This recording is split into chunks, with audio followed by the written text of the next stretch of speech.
The desert wind howls across the Iraqi sands, carrying whispers of a story older than the ruins it buries. Beneath the sun-bleached stones of ancient Sumer, where the first cities rose like miracles from the dust, lies a question that has haunted scholars, dreamers, and seekers for centuries. Who were the Anunnaki? In the myths of the world's earliest civilization, they are described as divine beings, gods who descended from the heavens to shape humanity's destiny. But what if the Sumerians weren't weaving tales of celestial deities? What if they were preserving memories of something far stranger, beings from another world, teachers from beyond the stars, whose knowledge seeded the foundations of civilization itself? Welcome to the mystery that begins our journey. Mr. H from Mystery History for Sleep, inviting you to close your eyes and drift into the enigma of the Anunnaki, because in their story, we might find the key to a truth we've been trying to forget for 5,000 years. The Sumerians called them those who came down from heaven. The word Anunnaki breaks apart in their ancient tongue. Anu, the sky god, and Ki, the earth. Together, it suggests offspring of the sky, God upon the earth, or, more provocatively, those of princely seed who descended. The texts are clear they were not born among humanity, nor did they emerge from the rivers or mountains like the spirits of other cultures. They arrived.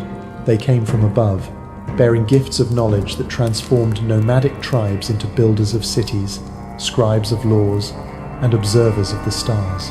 But who were they, really? Were they gods, as the priests of Uruk claimed, their voices echoing in ziggurat shadows? Or were they something else, visitors perhaps, whose origins were lost in the translation of clay tablets pressed by hands long turned to dust? In 1849, Sir Austen Henry Layard stood in the ruins of Nineveh, unearthing the first fragments of Sumerian literature from beneath centuries of sand. Among the shattered tablets, he found the Enuma Elish, the Babylonian creation epic rooted in older Sumerian tales. The text spoke of the Anunnaki as divine architects, shaping the world with deliberate precision. They taught humanity to write, to calculate, to build canals that tamed the wild rivers. They delivered the Meath divine decrees, or cosmic principles that governed everything from kingship to craftsmanship. Layard, brushing dirt from the cuneiform wedges, felt a chill as he read descriptions of beings who seemed less like mythic gods and more like instructors with a curriculum. The Enuma Elish didn't describe divine miracles, but systematic processes: how to mix clay for tablets, how to align temples with the stars, how to organize societies with laws and hierarchies. It read like a manual, not a hymn. The mystery deepened as scholars like Dr. Samuel Noah Kramer, decades later, in 1956, pored over thousands of tablets in the University of Pennsylvania's basement archives. Kramer, a pioneer in Sumerology, translated texts that described the Anunnaki with unsettling specificity.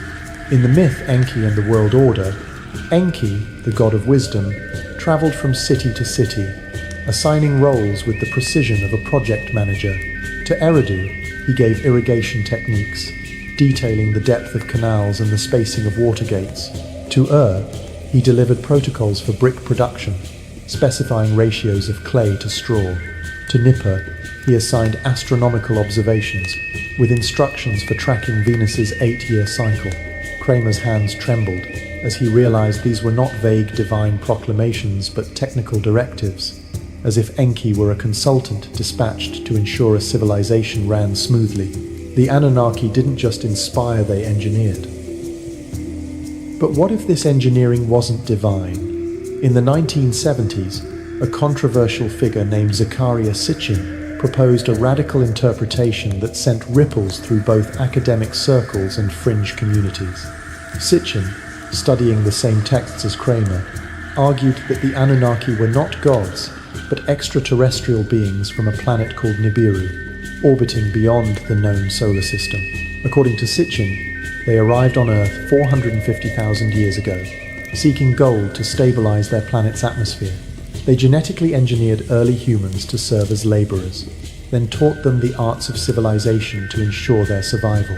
Sitchin pointed to the Atrahasis, a Sumerian flood myth, which describes the Anunnaki creating humans from clay mixed with divine essence. To Sitchin, this was no metaphor, it was a description of genetic manipulation, with clay representing organic material and divine essence, the DNA of an advanced species. Sitchin's theories were dismissed by mainstream scholars as speculative fiction, his translations criticized for inaccuracies. Yet, even his critics couldn't deny the precision of certain Sumerian artifacts that seemed to support his claims. Take the cylinder seal VA 243, discovered in the ruins of Akkad and catalogued at the Vorderasiatisches Museum in Berlin. Dr. Janet Morrison, a curator at the Metropolitan Museum of Art in 2001, examined this small limestone seal under magnification and froze. At its center was a radiant star, unmistakably the Sun, surrounded by 11 spherical bodies in orbital positions. The arrangement bore an eerie resemblance to a heliocentric model of the solar system, with planets varying in size, Jupiter large, Mercury small, and others clustered like inner planets. This was impossible. The Sumerians, living in 2500 BCE, were supposed to believe in a geocentric universe, with Earth at the center and the Sun orbiting it. Yet here was a seal, pressed into clay to mark ownership, depicting a solar system not formally mapped until Copernicus in 1543. Morrison's discovery wasn't isolated. Other tablets described celestial phenomena with chilling accuracy. The Venus tablet of Ammisaduqa, copied from older Sumerian sources, tracked Venus's 584-day cycle, with precision that modern astronomers use to date ancient chronologies. Another text, catalogued as K2669 in the British Museum, recorded Saturn's rings as handles and Jupiter's moons as family members, details barely visible without telescopes. How could a civilization without optical instruments describe such phenomena? Sitchin argued that the Anunnaki, with advanced technology, provided this knowledge, teaching Sumerians to read the stars in ways that defied their era's limitations. Mainstream scholars countered that these were lucky observations, refined over centuries, but the absence of earlier, cruder astronomical records troubled Morrison. The Sumerian sky charts didn't evolve, they appeared fully formed, as if downloaded from a source that already understood celestial mechanics. The Anunnaki's role as teachers extended beyond astronomy. In the Epic of Gilgamesh, one of humanity's oldest stories, the hero consults Utnapishtim, a flood survivor blessed by the Anunnaki with immortality. Utnapishtim's tale mirrors the Atrahasis, where the Anunnaki decide to preserve humanity through a chosen survivor, Ziusudra, who carries forward their knowledge after a cataclysmic flood. These myths don't describe gods creating from nothing but beings preserving something precious. The Me, those cosmic principles, included instructions for metallurgy, agriculture, and law knowledge so specific it feels like a blueprint for civilization. Dr. Sarah Chen, a comparative religion scholar at Yale in 2010, noted that the Anunnaki's instructions read like technical manuals embedded in sacred narratives. Enki's directives for canal construction included measurements for water flow, angles for stability, and seasonal timing for maintenance. Ninma's medical texts detailed herbal remedies and surgical procedures with a precision that suggested clinical experience, not divine inspiration. Chen's research uncovered another layer of the mystery, the Anunnaki's consistency across time. From Sumer to Akkad to Babylon, their roles remained stable. Enki always governed engineering and wisdom. Ninma oversaw medicine and human creation. Nabu managed writing and record-keeping. This wasn't the fluidity of evolving mythology, but the rigidity of a system designed to preserve knowledge unchanged. Chen began to wonder if the Anunnaki were a cultural memory of real instructors, perhaps a caste of advanced humans, or, as Sitchin suggested, extraterrestrial visitors whose teachings were encoded in stories to survive the collapse of civilizations. The Sumerians themselves seemed aware of this preservation. Their word for writing, Sa, also meant to place in order, and to remember, as if their scribes knew they were safeguarding something that could not be lost. But why the obsession with preservation? The answer might lie in the Sumerian flood myths, which echo across cultures: Ziusudra, Noah, Manual stories of a deluge that nearly erased humanity. Archaeological evidence supports a localized flood around 2900 BCE, with thick silt layers at Shuruppak and Kish, marking a cultural disruption. Dr. John Brennan, an archaeologist at Cambridge in 2015, argued that these myths preserved memories of a real catastrophe that reset Sumerian society. The Anunnaki, in these stories, chose survivors to carry forward the me, ensuring civilization could be rebuilt. But rebuilt from what? Brennan found tablets describing a world before the flood, more advanced, more connected, as if the Sumerians were reconstructing a lost golden age. The Atrahasis hints at the Anunnaki's regret after the flood, promising never to destroy humanity so completely again. This wasn't divine remorse, it was a policy shift, as if they had learned that total erasure cost too much knowledge. The extraterrestrial hypothesis gains traction when we consider the Sumerians' sudden technological leaps. Their base 60 mathematics, still used in our clocks and GPS systems, appeared without precursor, as if designed for applications they couldn't have imagined. Dr. Eleanor Robson, studying tablet YBC 7289 at Oxford in 2005, found calculations of square roots and the Pythagorean theorem 1,000 years before Pythagoras. The system's elegance suggested minds that understood theoretical mathematics, not just practical counting. Similarly, their irrigation systems, with locks and gates, required engineering knowledge that should have taken centuries to develop. Yet, the archaeological record shows no trial and error phase-just perfection from the start. Could the Anunnaki have been advanced beings who jump-started Sumerian civilization with pre-existing knowledge? Sitchin's critics argue that his Nibiru theory lacks evidence, and mainstream scholars like Dr. Irving Finkel, a cuneiform expert at the British Museum, dismiss extraterrestrial claims as fantasy. Finkel points to the Sumerians' own ingenuity, suggesting their observations were refined over generations. But even Finkel admitted, in a 2018 lecture, that the sudden appearance of cuneiform, with its complex grammar and standardized symbols, feels like an anomaly. No earlier writing systems bridged the gap to cuneiform sophistication. The Sumerians themselves claimed the Anunnaki taught them to write, not that they invented it. Finkel, holding a tablet in the museum's climate-controlled vault, felt the weight of a silence that seemed to hide something, perhaps a truth too strange for academia to embrace. Another clue lies in the Sumerian art depicting the Anunnaki. Unlike the abstract deities of later cultures, their images are detailed, almost portrait-like. Cylinder seals show them in regal attire, holding tools or orbs, standing beside what appear to be mechanical devices.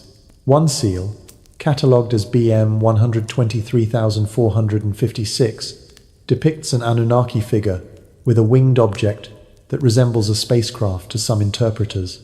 Mainstream scholars call it a symbolic sun disk, but the specificity winged shapes, layered components feels technical, not decorative. Dr. Amanda Stelzer, at the University of Chicago in 2012, noted that these depictions align with myths describing the Anunnaki arriving in sky chariots. Were these poetic metaphors, or were the Sumerians documenting something they witnessed? The global parallels add fuel to the mystery. Cultures worldwide tell of sky beings delivering knowledge. The Egyptian god Thoth taught writing and astronomy. The Mayan Kukulkan brought laws and calendars. The Indian Vedas describe Vimanas, flying machines piloted by divine beings. These stories, separated by oceans and millennia, share eerie similarities: advanced knowledge, sudden civilizational leaps, and teachers from above. Could they reflect a shared memory of contact with a single source? The Sumerians, as the earliest to record such tales, might hold the original account, preserved in clay while other cultures passed it through oral tradition. But if the Anunnaki were extraterrestrial, why did they leave? The myths offer clues. The Enuma Elish describes the Anunnaki withdrawing after establishing humanity's systems as if their mission was complete. The Atrahasis suggests they grew weary of humanity's flaws, choosing to preserve only what was essential through chosen survivors. Dr. Margaret Chen, reflecting on these texts in 2020, proposed that the Anunnaki might have been a transient presence, leaving behind a self-sustaining civilization. Their departure could explain the Sumerians' obsession with preservation ziggurats built to track stars, tablets buried in desert vaults, myths encoded with technical details. They feared losing what their teachers had given them. The final piece of the puzzle lies in the silence of the archaeological record. Beneath Sumer's cities, there are no primitive precursors, no failed experiments. The deepest layers are empty, as if someone swept away the evidence of what came before. Dr. Klaus Schmidt, excavating Göbekli Tepe in 2019, found a similar absence beneath its 11,000-year-old stones.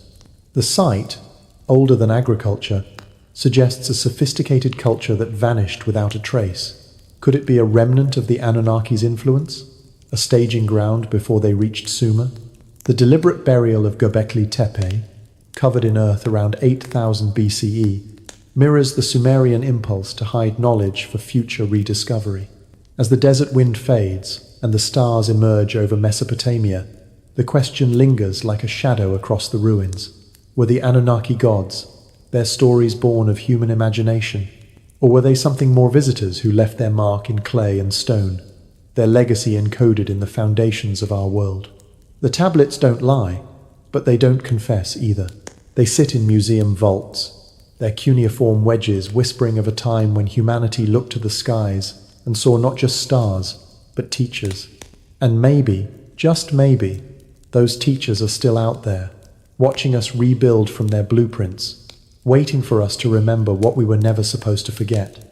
Close your eyes, listeners of Mystery History for Sleep, and let the mystery of the Anunnaki carry you into the night, where the truth might be hidden in the silence between the stars. The sun rises slowly over the arid hills of southeastern Turkey, casting long shadows across a landscape that has held its secrets for 11 millennia. Beneath a seemingly ordinary mound, known to local shepherds as Göbekli Tepe, lies a discovery that shatters everything we thought we knew about the dawn of human civilization. Uncovered in 1994 by Dr. Klaus Schmidt, this site is no mere collection of stones. It is a monumental complex of towering pillars, intricately carved and precisely arranged, built by a people who were supposed to be simple hunter-gatherers. Yet the sophistication of Göbekli Tepe, dated to 9600 BCE, predates agriculture, cities, and even the invention of the wheel. It stands as a silent witness to a civilization that seems to have vanished without a trace, leaving behind questions that echo through the ages. Dr. Klaus Schmidt first glimpsed the hill in 1994 while driving through the dusty plains near Şanlıurfa. Local shepherds had long known of strange stones that occasionally surfaced, their edges too smooth to be natural. Schmidt, a German archaeologist with a passion for Neolithic sites, decided to investigate what others had dismissed as insignificant. When his team began digging, they uncovered something impossible: massive T-shaped limestone pillars, some standing 18 feet tall and weighing up to 20 tons, arranged in circles like a prehistoric Stonehenge.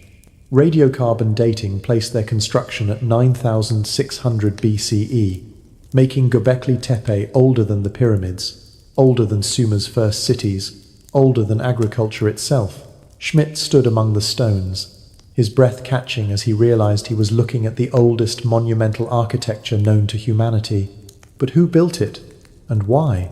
The discovery turned every model of civilizational development upside down, suggesting that complex societies might have existed long before we thought possible. The pillars of Göbekli Tepe are not crude stacks of rock. They are masterworks of engineering, quarried from bedrock with stone tools, transported across uneven terrain without wheels or beasts of burden, and erected with a precision that rivals modern construction. Each T-shaped monolith, shaped to resemble a stylized human figure, stands upright in shallow sockets, their bases aligned with a mathematical accuracy that suggests a deep understanding of structural engineering. Dr. Schmidt traced his fingers along the carvings that adorn these stone foxes, vultures, snakes, wild boars, and abstract symbols that seem to follow a systematic pattern.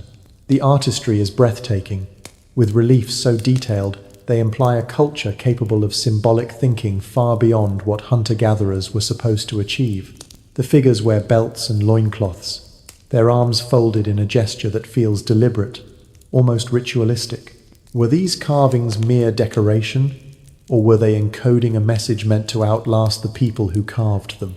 The mystery deepened as Schmidt's team excavated multiple stone circles, each one revealing refinements in technique and complexity. The site wasn't built in a single burst, but over centuries, with newer circles showing more elaborate carvings and larger pillars. Yet there was no evidence of permanent settlements nearby, no houses, no hearths, no signs of the agricultural infrastructure that should have supported such a massive undertaking. The builders of Göbekli Tepe appeared out of nowhere, constructed a complex that required thousands of laborers and decades of effort, then vanished back into the landscape. Schmidt, standing in the excavation pit in 2019, felt a chill as he considered the implications. This wasn't the work of a primitive tribe stumbling into architecture.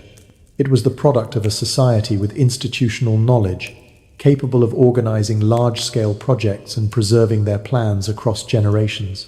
But where were the traces of that society? The astronomical alignments of Göbekli Tepe added another layer to the enigma. Several of the stone circles are oriented to track the rising of Sirius, the brightest star in the night sky, while others align with solstices and equinoxes. Dr.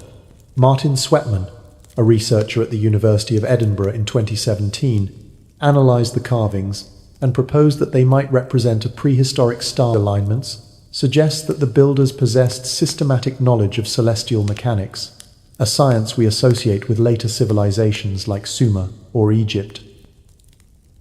How did hunter-gatherers, supposedly focused on survival, develop such sophisticated astronomy, and why did they pour their resources into building a monument to the stars?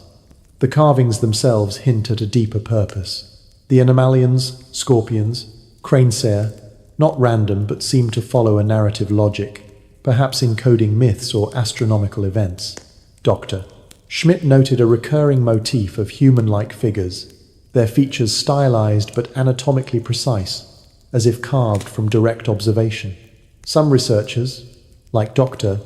Andrew Collins in 2014, suggested these figures might represent the builders' ancestors, perhaps their teachers, beings revered as divine or otherworldly. The Sumerian myths of the Anunnaki, those who came down from heaven, echo eerily here. Could Göbekli Tepe be a physical link to the same teachers who later shaped Sumer? The site's age places it millennia before Sumer's cities, yet its sophistication suggests a continuity of knowledge that defies the archaeological record. Perhaps the most unsettling discovery was the site's deliberate burial. Around 8000 BCE, the builders of Göbekli Tepe covered their creation with tons of earth and stone, sealing it beneath the hill where it lay hidden for 8,000 years. This wasn't abandonment, it was preservation. Dr. Schmidt, sifting through the layers of debris in 2019, realized that the burial was meticulous, with stones placed to protect the pillars rather than destroy them. Why hide such a monumental achievement? The answer might lie in the Sumerian impulse to preserve knowledge, seen in their buried tablets and flood myths. The builders of Göbekli Tepe, like the Sumerians millennia later, seemed to understand the fragility of human memory. They buried their temple as a time capsule, trusting that future generations would uncover it when they were ready to understand its message. But what was that message? And who was it meant for? The absence of a developmental phase at Göbekli Tepe is what troubles archaeologists most. Every other ancient site shows a progression: crude early structures giving way to refined ones, simple tools evolving into complex technology. But Göbekli Tepe appears fully formed, with no primitive precursors. Dr. Ian Hodder, an archaeologist at Stanford in 2018, noted that the site challenges the standard narrative that agriculture enabled complex societies. Instead, Göbekli Tepe suggests that monumental architecture might have driven the development of agriculture as communities gathered to build and maintain the site, necessitating food surplus and social organization. But this raises a deeper question. How did a pre-agricultural society acquire the knowledge to plan and execute such a project? Were they taught by a culture we've yet to discover? One that left no other traces? The global parallels amplify the mystery. Across the world, other megalithic sites, Stonehenge, the Maltese temples, the Yonaguni monument in Japan share features with Göbekli Tepe, massive stones, astronomical alignments, and an absence of clear precursors. Dr. Robert Schoch, a geologist at Boston University in 2015, proposed that these sites might be remnants of a global network of advanced cultures, connected by trade or knowledge exchange before recorded history.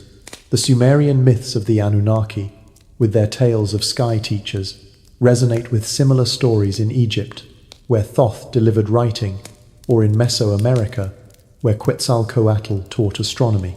Could Göbekli Tepe be a node in this lost network, a place where knowledge was encoded in stone to survive a cataclysm we can only glimpse in myths? The Younger Dryas period, around 10,800 BCE, offers a clue. This era of sudden climate change, marked by floods and cold snaps, may have disrupted early human societies. Dr. Sweatman's analysis of Göbekli Tepe's carvings suggests they record a comet impact around this time, an event that could have triggered the climatic upheaval.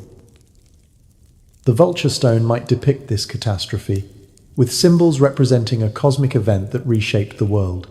The Sumerian flood myths, appearing millennia later, could be an echo of this memory, preserved through oral traditions until cuneiform captured them in clay.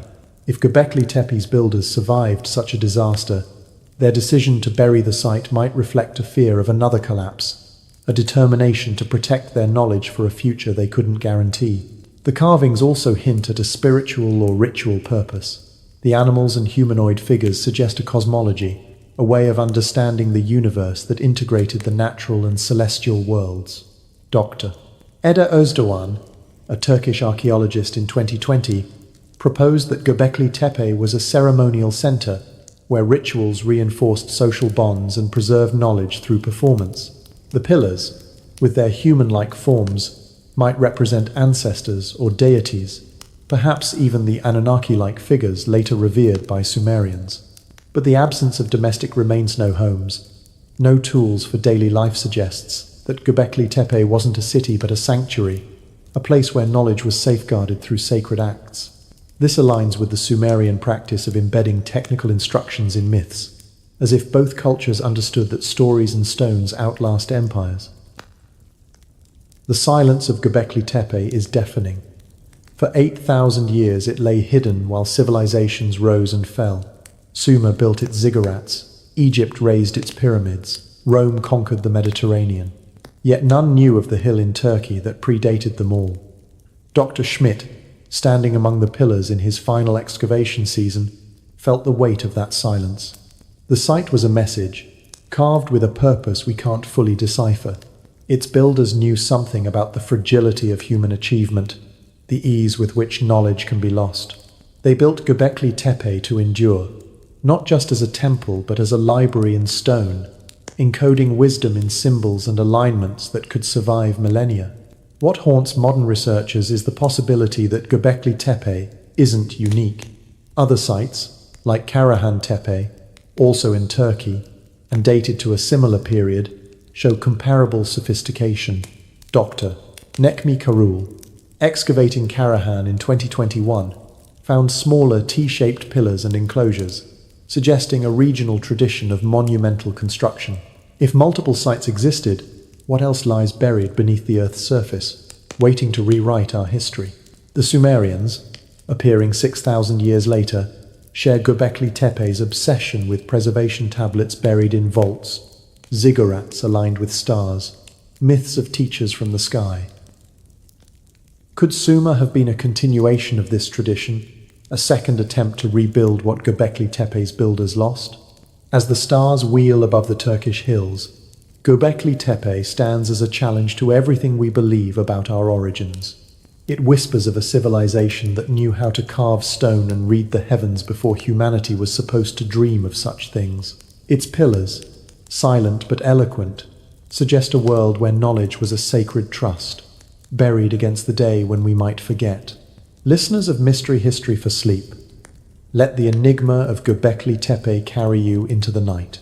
Imagine the hands that shaped these stones, the minds that aligned them with the stars, and the truth they hid beneath the earth. Because somewhere in that ancient silence, a forgotten civilization is waiting to be remembered, its message carved in stone, calling us to uncover what we were never supposed to lose. The Iraqi desert stretches endlessly under a merciless sun, its sands hiding secrets older than memory itself. In the cradle of the Tigris and Euphrates rivers, where humanity's first cities rose like beacons from the dust, a mystery pulses beneath the ruins. Around 3200 BCE, the Sumerian civilization appeared not as a gradual flowering of human ingenuity, but as a sudden explosion of sophistication that defies every rule of how civilizations are supposed to begin. Cities with engineered streets, writing with complex grammar, mathematics that still governs our clocks. These were not the stumbling steps of a people learning to build a society. They were the confident strides of a culture that seemed to know exactly what it was doing, as if following a blueprint drawn by hands no longer visible. In 1922, Dr. Charles Leonard Woolley stood in a trench at Ur, his boots sinking into the sun-warmed earth. As one of Britain's foremost archaeologists, Woolley had spent years excavating the remains of ancient Mesopotamia, expecting to find the gradual layers of humanity's first attempts at civilization-crude pottery, collapsed walls, the archaeological poetry of trial and error. But what he uncovered at Ur was something else entirely. 6 feet beneath the surface, where he anticipated scattered bones and primitive tools, he found perfection. Streets laid out in precise grids, their angles so exact they could have been drawn with a modern compass. Drainage systems engineered with mathematical precision, channeling water through clay pipes that still functioned after 4 millennia. Walls that stretched for hundreds of yards, their foundations cut deep into bedrock, with a confidence that spoke of builders who had never known failure. Woolley held a clay tablet in his hands, its cuneiform wedges cataloguing grain shipments and livestock with the efficiency of a modern spreadsheet. This was supposed to be one of humanity's first cities, yet it looked like the work of a culture that had been practicing for centuries. The shock of Ur was not an isolated discovery. Across the Mesopotamian plain, from Uruk to Eridu to Nippur, archaeologists uncovered cities that seemed to spring into existence fully formed. Uruk, a metropolis that housed nearly 80,000 people by 3200 BCE, boasted specialized districts for craftsmen, merchants, and priests. Monumental ziggurats rose from its center, their stepped sides climbing toward the sky with an architectural audacity that should have taken generations to refine. Administrative archives recorded legal proceedings so complex they rivaled modern court systems. Schools trained young scribes in standardized curricula, their clay tablets filled with mathematical tables and literary compositions. Workshops produced goods with industrial-level quality control, their specifications so precise they suggested a mastery of production techniques. Woolley, sketching these finds in his tent by lamplight, felt a growing unease. Civilizations don't emerge like this. They stumble, they falter, they leave behind the debris of their mistakes. But Sumer's earliest layers showed no such debrisonly, a blueprint executed with uncanny precision. The absence of a developmental phase is what haunts archaeologists most. Every other ancient culture leaves a trail of learning in the earth. In Egypt, pre-dynastic villages evolve into the unified kingdom over centuries, with crude mud huts giving way to stone temples. In China, Neolithic settlements gradually develop into the Shang dynasty, their pottery and tools showing steady improvement. Even earlier Mesopotamian cultures, like the Ubaid, show a slow progression from scattered hamlets to larger communities. But Sumer breaks this pattern. Its cities appear with sophisticated infrastructure from the start, as if someone had pressed a switch and activated a fully designed society. Dr. Harriet Crawford, an expert on Sumerian archaeology at Cambridge in 1985, noted that the earliest layers at Uruk contain irrigation channels with locks and gates, engineered to distribute water across vast fields. These weren't experimental ditches, but systems that required advanced hydraulic knowledge. Where were the failed attempts, the collapsed canals, the archaeological evidence of a culture learning to manage water? The tablets Woolley unearthed deepened the mystery. One, catalogued as UM 1927-16, recorded tax records in neat columns, detailing grain allocations with a bureaucratic efficiency that wouldn't be out of place in a modern office. The cuneiform script was not a collection of tentative scratches, but a standardized system with grammatical rules and a vocabulary capable of expressing complex legal and mathematical concepts. Dr. Samuel Noah Kramer, studying similar tablets in 1956, described the script as surgically clean, showing no signs of the evolutionary debris expected in a new writing system. Languages typically begin with grunts and gestures, evolving into words and then grammar over generations. Writing systems leave even clearer traces of trial and error-crude pictographs becoming abstract symbols, simple marks growing into syllabic scripts. But Sumer's cuneiform appeared fully formed, as if its scribes were following a manual they hadn't written themselves. Kramer, in the dim archives of the University of Pennsylvania, felt a chill as he realized that humanity's oldest writing system showed no signs of being young. The mathematics of Sumer tells a similar story. Their base 60 system, still used in our division of hours, minutes, and degrees, was not a practical counting method developed from tallying sheep. It was a theoretical framework, capable of handling complex fractions and large numbers, with an elegance that modern mathematicians admire. Dr. Eleanor Robson, examining tablet YBC 7289 at Oxford in 2005, found annotations demonstrating the Pythagorean theorem and square root calculations 1,000 years before Pythagoras. The system's design was so perfect for astronomical and geometric applications that it suggests minds that understood abstract principles long before the Renaissance rediscovered them. Robson, staring at the tablet's precise wedges, wondered why base 60. Most numerical systems arise from human anatomy. Base 10 from fingers, base 20 from fingers and toes. Base 60, with its 12 divisors, feels engineered for purposes beyond the Sumerians' immediate needs, as if inherited from a source that already knew its applications. The astronomical knowledge of Sumer is equally perplexing. Their observers tracked planetary movements with an accuracy that seems impossible without instruments.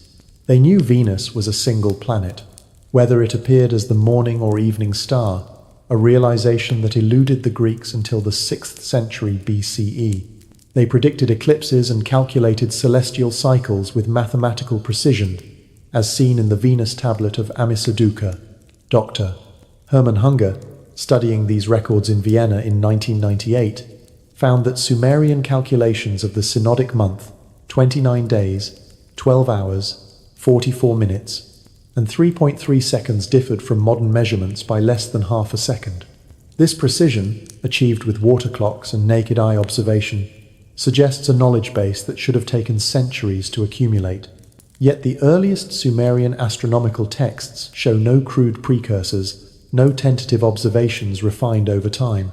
They begin with mastery, as if someone had handed them a star chart and said, "Build your world around this."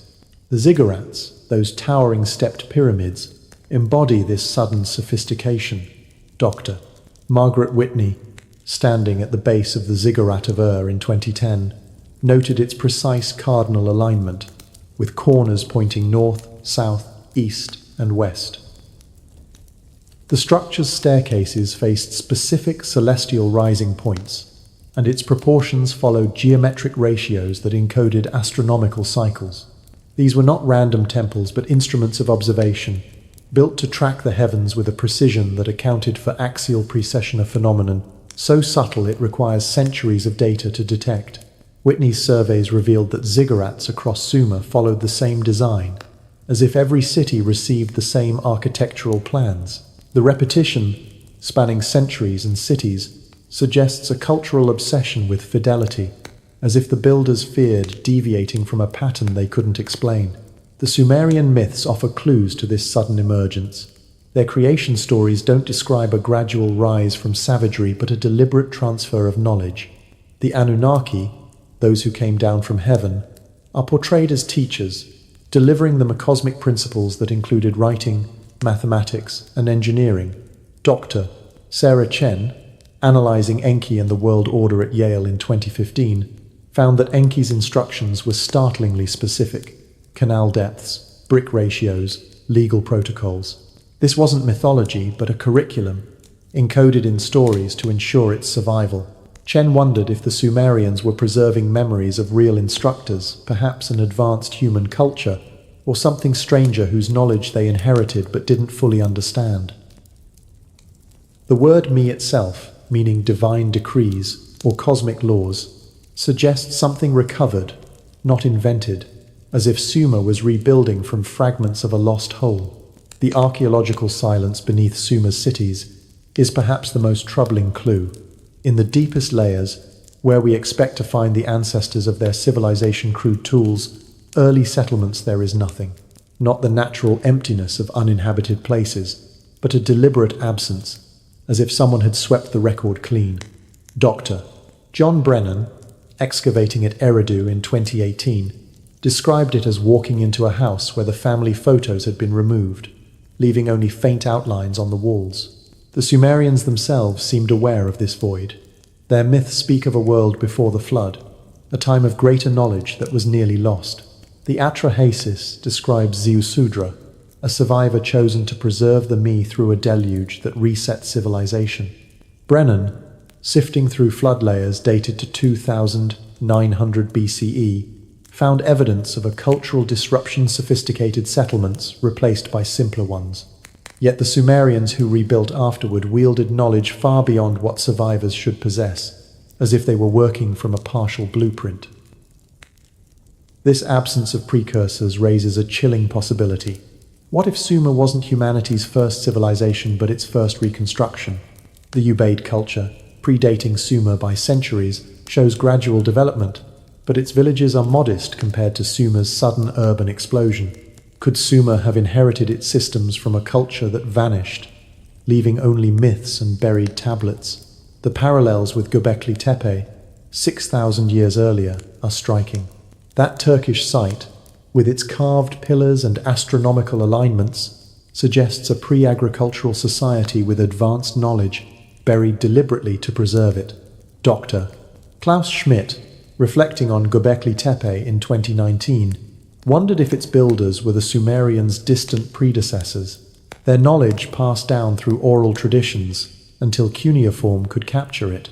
The Sumerians' obsession with preservation tablets buried in vaults, ziggurats built to last millennia mirrors this earlier act of burial, as if both cultures feared the same fate: oblivion.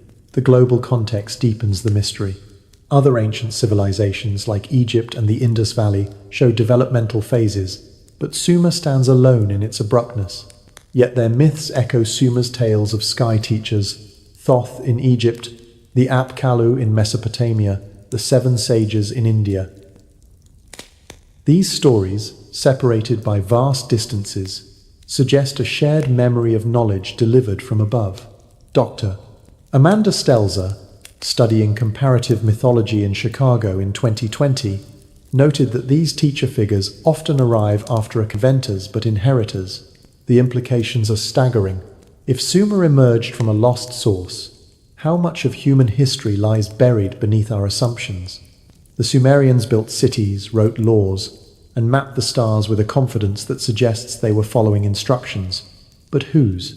The silence of the archaeological record offers no answers, only questions that linger like the desert wind. Dr. Woolley, standing in Ur's ruins, felt the weight of that silencier deliberate quiet, as if the past had been erased to hide something too vast to comprehend. The Sumerians left us their cities, their tablets, their myths, but also a warning: knowledge is fragile, and civilizations can vanish, leaving only echoes of what they knew. Imagine the hands that laid those first stones, the minds that wrote those first words, and the truth they buried in the sand. Because somewhere in that silence, a forgotten chapter of humanity waits to be uncovered, whispering that we may be rebuilding a world we've already lost. The air in the basement archives of the University of Pennsylvania is cool and still, heavy with the scent of ancient clay. Rows of shelves stretch into the shadows, cradling thousands of tablets inscribed with wedge-shaped marks that whisper secrets from a world long gone. These are the cuneiform tablets of Sumer, humanity's first attempt at written communication, pressed into wet clay around 3200 BCE. But as Dr. Samuel Noah Kramer stood in this subterranean vault in 1956, his fingers tracing the precise incisions of a tablet catalogued as UM 1927-18, he felt a shiver that wasn't from the chill. The script before him wasn't the crude scribbles of a civilization learning to write, it was a masterpiece, a fully formed system of grammar, syntax, and vocabulary that seemed to emerge from nowhere. The Sumerians didn't invent writing as much as they inherited it, as if their cuneiform was not a new creation but a backup drive, preserving knowledge from a source lost to time. Kramer, a pioneer in Sumerology, had spent decades deciphering these tablets, coaxing meaning from their wedge-shaped marks. Each tablet was a window into the Sumerian world tax records, legal contracts, hymns, and mathematical tables, all written with a precision that defied explanation. The tablet in his hands recorded a grain transaction between merchants in ancient Ur, its columns organized with bureaucratic efficiency, its language dense with technical terms and legal clauses. The cuneiform script, named for the Latin cuneus meaning wedge, was not a tentative experiment but a sophisticated technology for capturing human thought. Its symbols, pressed into clay with a reed stylus, followed grammatical rules so complex they could rival a modern linguistics textbook. Kramer set the tablet down, his heart racing. How does a civilization invent perfection on its first try? The question gnawed at him, growing louder with each tablet he translated, whispering that cuneiform wasn't humanity's first writing system, it was its first attempt to save something far older. The conventional story of writing's origin is neat and logical, a tale told in every archaeology classroom. Around 3200 BCE, Sumerian merchants, faced with increasingly complex trade, needed to track transactions. Simple pictographs, representing objects like grain or cattle, evolved into abstract symbols, then into sounds, and finally into a full writing system.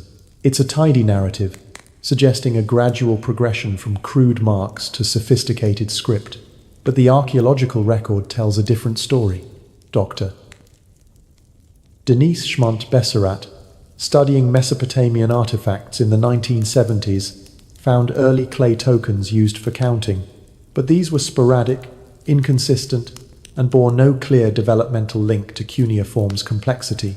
The earliest cuneiform tablets, like those from Uruk, aren't primitive scratches, they're standardized records, complete with mathematical calculations, legal terminology, and narrative poetry. Kramer, pacing the archive's dimly lit corridors, saw no evolutionary debris snow failed experiments, no transitional forms. Cuneiform appeared fully realized, as if someone had downloaded an entire linguistic operating system into Sumerian consciousness. The sophistication of cuneiform is staggering.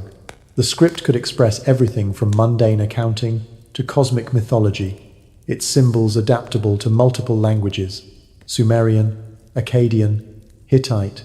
Dr. Irving Finkel, a cuneiform expert at the British Museum in 2018, described it as a universal technology, capable of recording complex ideas with a clarity that survived millennia. One tablet, catalogued as BM 145,793, contained a legal dispute over water rights in Lagash, its syntax flawless, its vocabulary precise enough to handle negotiations involving multiple parties and standardized measurements. Another, from the Edubath Sumerian tablet houses, or schools, showed students memorizing thousands of lines of text, from multiplication tables to religious hymns. These weren't exercises in experimentation but in preservation, as if the scribes were tasked with safeguarding a system they didn't create. Finkel, holding a tablet in the museum's vault, felt a chill. The script's elegance suggested a confidence born of experience, not invention. The Sumerians themselves seemed to know their writing was not their own. Their myths describe cuneiform as a gift from the Anunnaki, those who came down from heaven. In the Enki and the world order, the god Enki bestows writing as part of the cosmic principles that govern civilization. The word Sa, meaning to write, also carries connotations of to place in order and to remember, as if writing was a tool for preserving something sacred. Dr. Sarah Chen, a comparative religion scholar at Yale in 2015, noted that these myths don't portray writing as an invention but as a recovery, a restoration of knowledge nearly lost. The Enuma Elish describes Enki teaching scribes to press their style into clay with care, as if the act was a ritual to prevent forgetting. Chen, poring over translations, began to see cuneiform as a cultural immune system, designed to protect essential information through the chaos of time. This idea of preservation takes on new weight when we consider the tablet's physical form. Clay, baked or sun-dried, is one of the most durable mediums known to humanity. Unlike papyrus or parchment, which decay, or digital files, which require technology, clay tablets can survive millennia buried in desert sand. Dr. Amanda Stelzer, studying Sumerian literature at the University of Chicago, in 2020, marveled at the foresight of this choice. The Sumerians created redundant copies of their texts, distributing them across cities like Uruk, Nippur, and Eridu. When the royal library of Ashurbanipal burned in 612 BCE, the flames didn't destroy the tablets, they baked them, preserving works like the Epic of Gilgamesh like pottery in a kiln. Stelzer, examining fragments in the Oriental Institute, realized that this durability was no accident. The Sumerians understood the fragility of knowledge, building a system to outlast empires, floods, and fires. But what were they so desperate to preserve? The content of the tablets offers clues. Beyond administrative records, cuneiform captured mathematical treatises, astronomical observations, and technical manuals. One tablet, catalogued as YBC 7289, contains a geometric diagram with calculations of the Pythagorean theorem, 1,000 years before Pythagoras. Another, from Nippur, details herbal remedies and surgical procedures, reflecting a medical knowledge that rivals later Greek texts. Dr. Eleanor Robson, analyzing these tablets at Oxford in 2005, found that Sumerian scribes used cuneiform to encode complex numerical systems, including base 60 mathematics that underpins our modern clocks and GPS. These weren't the rough notes of a culture learning to calculate, they were the polished records of a system already perfected. Robson, staring at the tablet's precise wedges, wondered if the Sumerians were transcribing knowledge they had been taught, not discovered. The absence of earlier writing systems deepens the mystery. In other cultures, writing evolves gradually. Egypt's hieroglyphs trace back to simpler pictographs.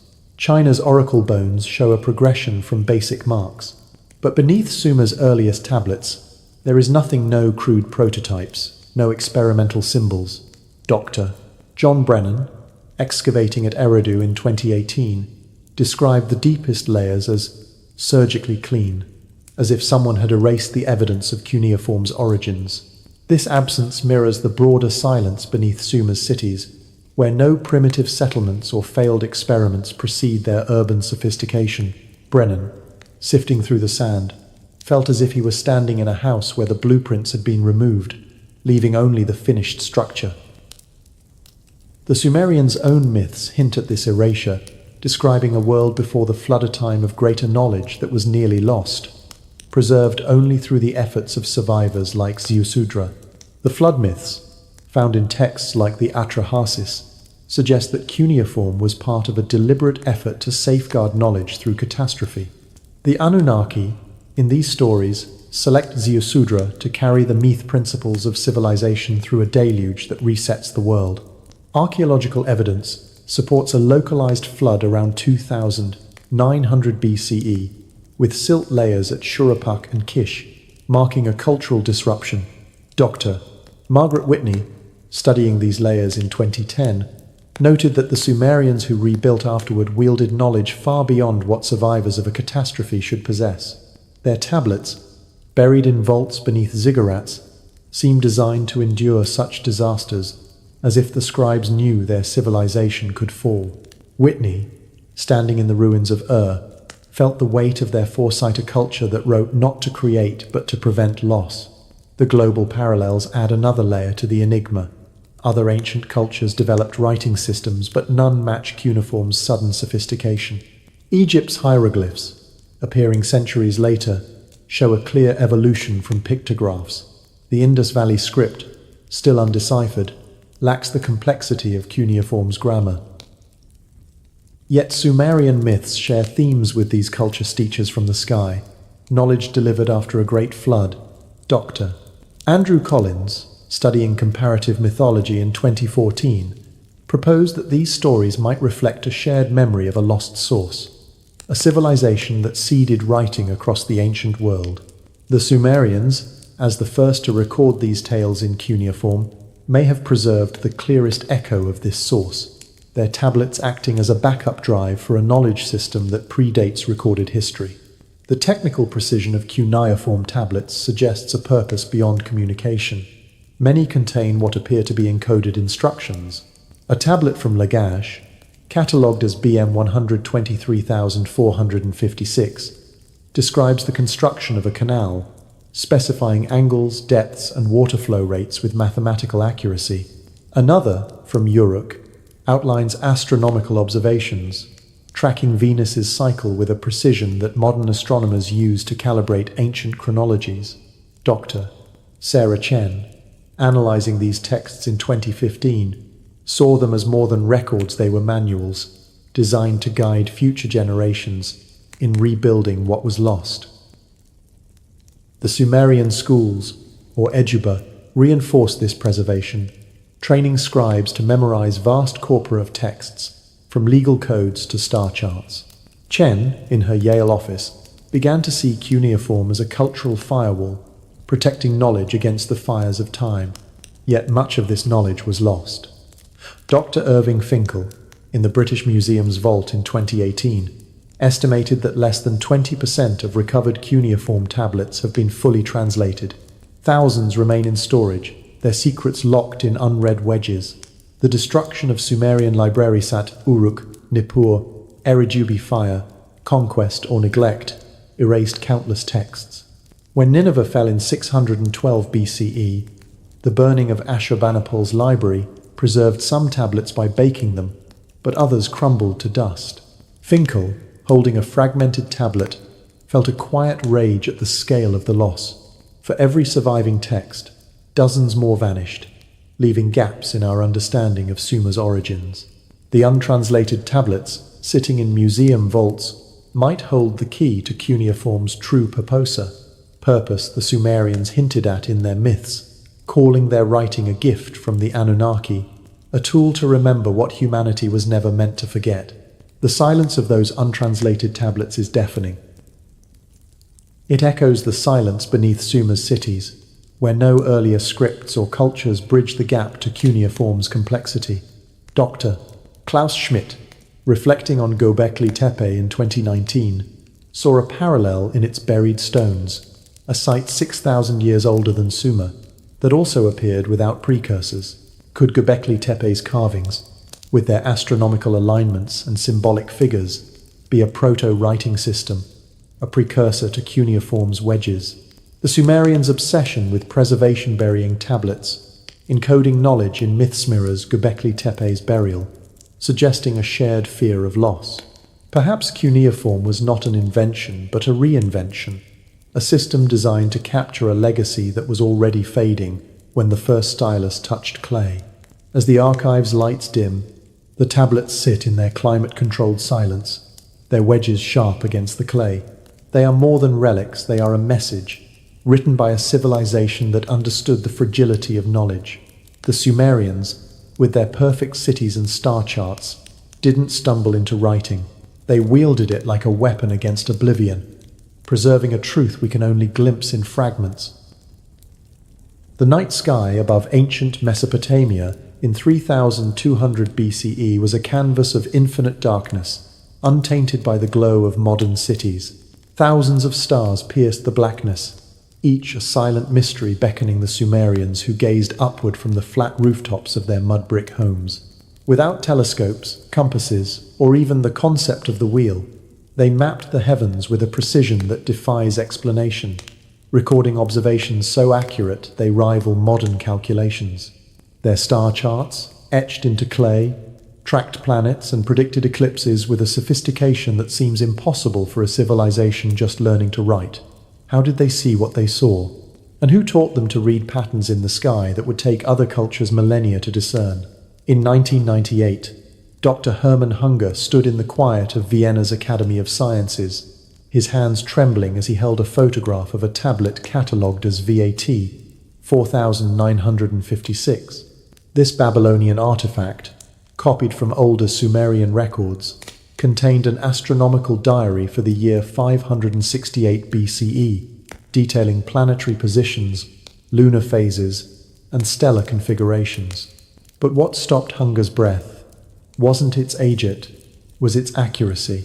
The tablet recorded the synodic month, the time between successive full moons, as 29 days, 12 hours, 44 minutes, and 3.3 seconds.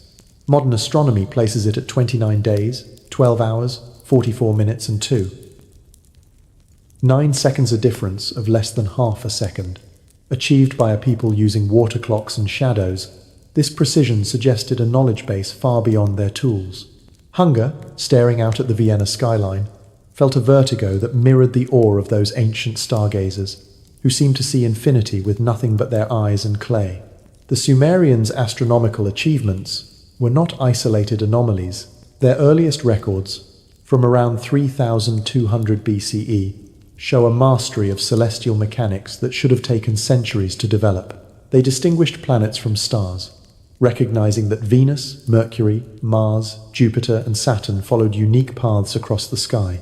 They understood Venus as a single entity, whether it appeared as the morning or evening star, a realization that eluded the Greeks until the 6th century BCE. The Venus tablet of Ammisaduqa, copied from Sumerian sources, tracked its 584-day cycle, with data so precise that modern astronomers use it to anchor ancient chronologies. Dr. Hunger, cross-referencing these tablets with modern software, found that Sumerian eclipse predictions matched observations within fractions of a degree. How could a civilization, supposedly in its infancy, achieve such accuracy without instruments we associate with advanced astronomy? The tablets themselves are a marvel of precision. One, catalogued as K2669 in the British Museum, describes Saturn's rings as handles and Jupiter's moons as family members, details barely discernible without magnification. Another, from Nippur, records the precession of the equinox Caesar, slow wobble of Earth's axis that shifts stellar positions over centuries. Dr. Margaret Whitney, studying these texts in 2010, calculated that the ziggurat of Ur was aligned to stellar positions as they appeared 4,000 years ago, accounting for this precession. The Sumerians' ability to detect such subtle shifts suggests observations spanning generations, yet their earliest records show no crude precursors, no tentative star charts refined over time.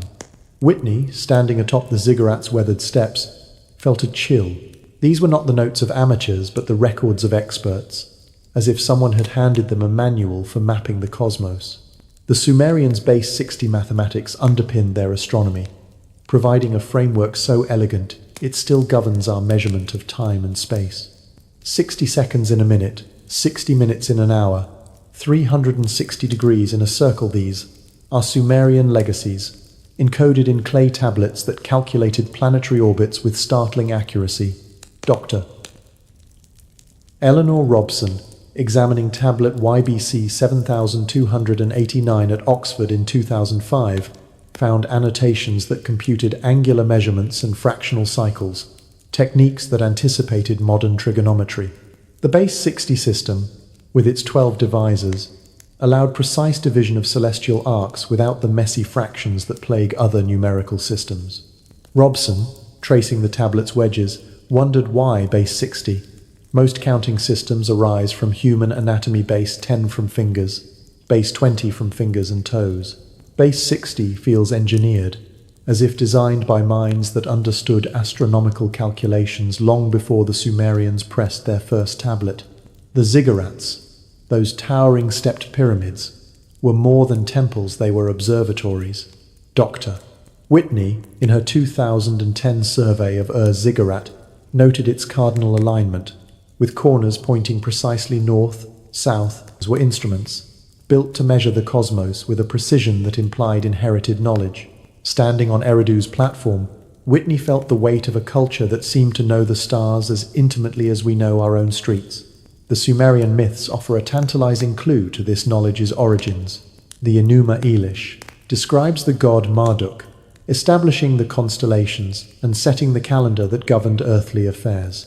Enki, the god of wisdom, taught humanity to track celestial bodies and calculate time. Dr. Sarah Chen, analyzing these texts at Yale in 2015, saw them not as symbolic myths but as encoded instructions, preserving astronomical knowledge in narrative form. The Anunnaki, those who came down from heaven, are portrayed as teachers, delivering star charts and mathematical systems. Chen, in her quiet office, began to wonder if these were not gods, but memories of instructors, perhaps an advanced human culture, or, as some speculate, extraterrestrial visitors who gifted the Sumerians a science they couldn't have developed alone. The myth's specificity, detailing how to observe Venus or predict eclipses, feels like a user manual, not poetry. The absence of developmental stages in Sumerian astronomy is what unsettles scholars most. Knowledge is supposed to evolve gradually, crude observations refined over generations into sophisticated systems. But Sumer's earliest star charts are also its most accurate. Later, Babylonian and Assyrian copies, like VAT 4956, show declining precision, as if each generation understood less than the one before. Dr. Hunger, in his 1998 study, described this as knowledge degrading like a photocopy of a photocopy, losing clarity with each retelling. The Sumerians' first tablets, from Uruk and Nippur, contain observations of planetary motions and eclipse cycles that rival modern data, with no evidence of the trial and error phase expected in a new science. Hunger, sitting in Vienna's growing darkness, felt a question forming: if the Sumerians didn't build this knowledge through observation, who did? The global parallels deepen the mystery. Cultures worldwide tell of sky teachers delivering astronomical knowledge. In Egypt, Thoth taught the measurement of time and stars. In Mesoamerica, Quetzalcoatl brought calendars aligned with celestial events. The Indian Vedas describe sages who mapped the heavens with mathematical precision. Dr. Andrew Collins, studying these myths in 2014, proposed a shared memory of a lost source, a civilization that seeded astronomy across the ancient world. The Sumerians, as the first to record these tales in cuneiform, may have preserved the clearest account. Their tablets, buried in desert vaults, suggest a deliberate effort to protect this knowledge, as if they feared its loss. Collins, comparing Sumerian star charts to Vedic texts, wondered if a single forgotten culture once connected these distant peoples, its legacy fragmented by time. The archaeological silence beneath Sumer's observatories is haunting. In the deepest layers of Uruk and Eridu, there are no primitive star charts, no early tools for tracking the sky. Dr. John Brennan, excavating at Nippur in 2018, described the absence as deliberate, as if the record had been swept clean. This mirrors the silence at Göbekli Tepe, a 9600 BCE site in Turkey, with pillars aligned to Sirius and solstices. Could Göbekli Tepe's builders, 6,000 years before Sumer, have been the source of this astronomical knowledge, passed down through oral traditions until cuneiform could capture it? Brennan, sifting through Nippur's sand, felt as if he was standing on the edge of a lost world, its secrets buried just beyond reach. The Sumerians' astronomy was not just academic, it shaped their entire civilization. Their agriculture relied on precise calendars tied to lunar and solar cycles.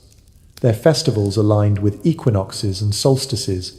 Their kings claimed legitimacy through celestial portents, as if the stars themselves endorsed their rule. Dr. Amanda Stelzer, studying Sumerian culture in Chicago in 2020, noted that this integration suggests a deep understanding of the cosmos, not as a distant spectacle but as a framework for life. The ziggurats, with their star-aligned platforms, were tools for synchronizing society with the heavens, a practice that feels inherited rather than invented. Stelzer, gazing at a tablet star map, wondered if the Sumerians were following instructions from a source that saw the sky as a blueprint for civilization. The implications are profound. If Sumerian astronomy was inherited, not developed, then our understanding of human progress is flawed. The tablets, with their precise calculations, suggest a knowledge system that predates Sumer, perhaps stretching back to Göbekli Tepe or beyond. The Anunnaki, described as sky teachers, might represent a memory of those who delivered this science, human or otherwise. The silence of the untranslated tablets, thousands of which remain in museum vaults, holds the potential to rewrite this story. Dr. Irving Finkel, in the British Museum in 2018, estimated that less than 20% of cuneiform texts have been studied, their wedges waiting to reveal more about the stars. As the stars wheel above modern Iraq, the Sumerians' observations endure, their legacy ticking in our clocks, guiding our satellites. Imagine the scribes on their rooftops, mapping infinity with clay and starlight, preserving a truth we're still struggling to understand. Because in those ancient wedges, a forgotten sky waits to be rediscovered, whispering that we may be seeing through eyes that once belonged to someone else. The clock on your wall ticks softly, its second hand sweeping through 60 increments to mark a minute, 60 minutes to an hour, a rhythm so familiar it's invisible. In the glow of your phone's GPS, angles are measured in degrees, minutes, and seconds, tracing a circle of 360 degrees. These systems, woven into the fabric of modern life, feel as natural as breathing, yet their origins lie in the sun-scorched plains of ancient Sumer, 5,000 years ago. Around 3200 BCE, the Sumerians developed a base 60 mathematical system so elegant and enduring that it governs how we measure time and space today. But this was no accidental discovery, no practical counting method born of tallying sheep. It was a theoretical masterpiece, appearing fully formed in the earliest clay tablets, as if gifted by minds that understood its power long before the Sumerians pressed their first wedge. In 2005, Dr. Eleanor Robson sat in her office at the Oriental Institute in Oxford, surrounded by photographs of cuneiform tablets that predated the Greek mathematicians by 2 millennia.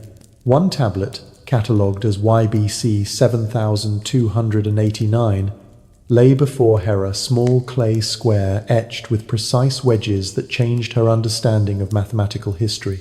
The tablet depicted a square with diagonal lines and numerical annotations, demonstrating the Pythagorean theorem 1,000 years before Pythagoras was born.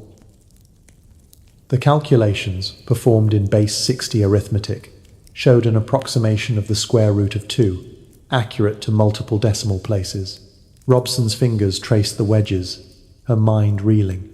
This wasn't the crude arithmetic of a civilization learning to count, it was the work of minds that grasped abstract principles, crafting a system so sophisticated it underpinned technologies the Sumerians could never have imagined.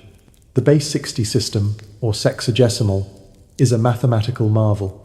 Unlike base 10, which derives from counting on fingers, or base 20, which includes toes, base 60 has no obvious origin in human anatomy.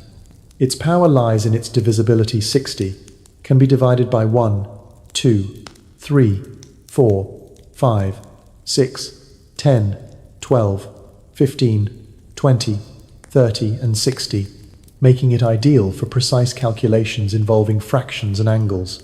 This elegance is why we still use it to divide hours into minutes, circles into degrees.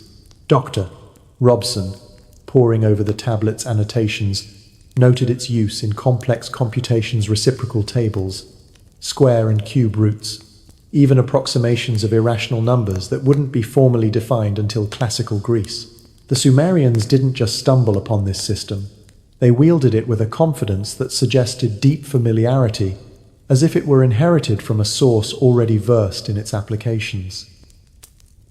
The earliest Sumerian mathematical tablets, from Uruk and Nippur around 3200 BCE, show no developmental phase. Where other cultures leave traces of trial and error crude tally marks, evolving into numerical systems, Sumer's tablets begin with mastery. Dr.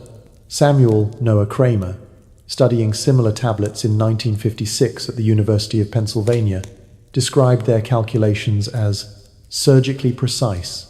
One tablet, catalogued as UM 1927-16, contained multiplication tables and reciprocal pairs, calculated to a level of accuracy that modern students struggle to match. These weren't rough approximations but exact values, designed for applications like astronomy and engineering. Kramer, in the archive's dim light, felt a chill.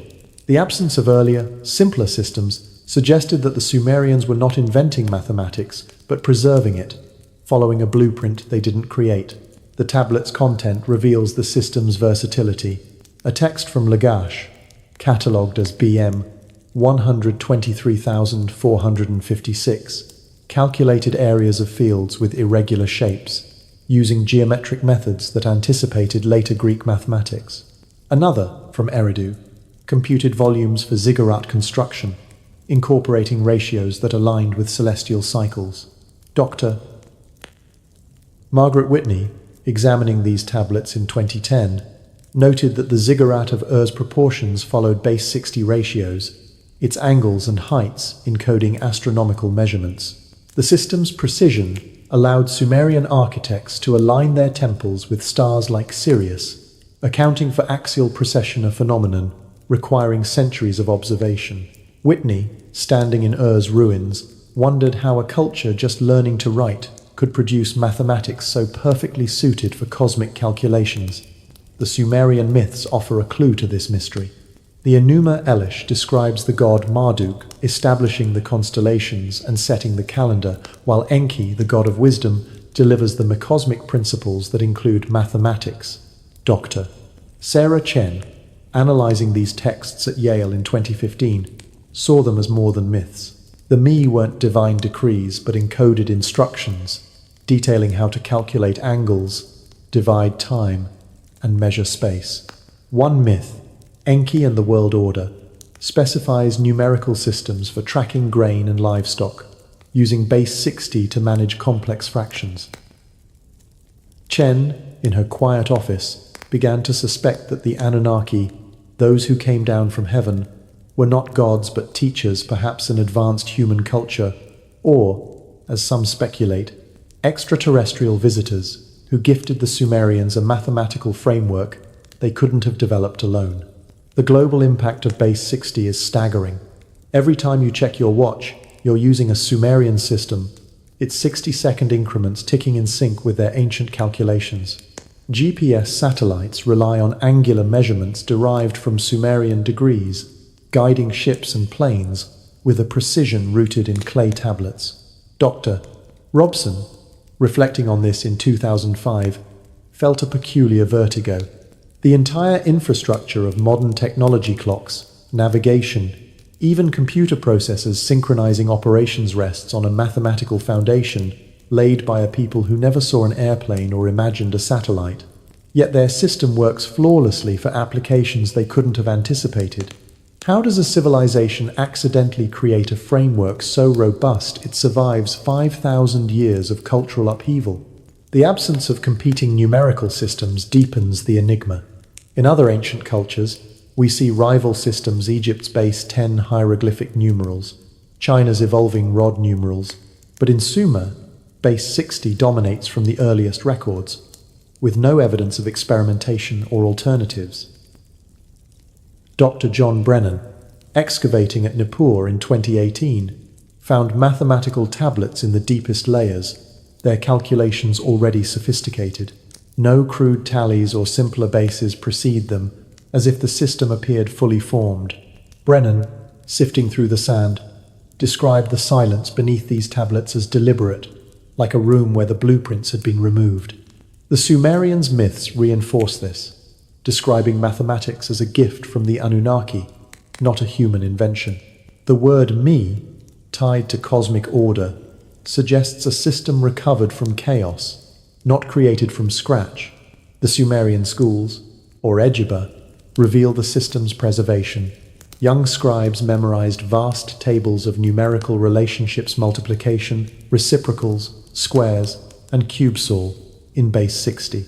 Dr. Amanda Stelzer, studying these educational texts in Chicago in 2020, noted that students weren't exploring new methods but preserving established ones.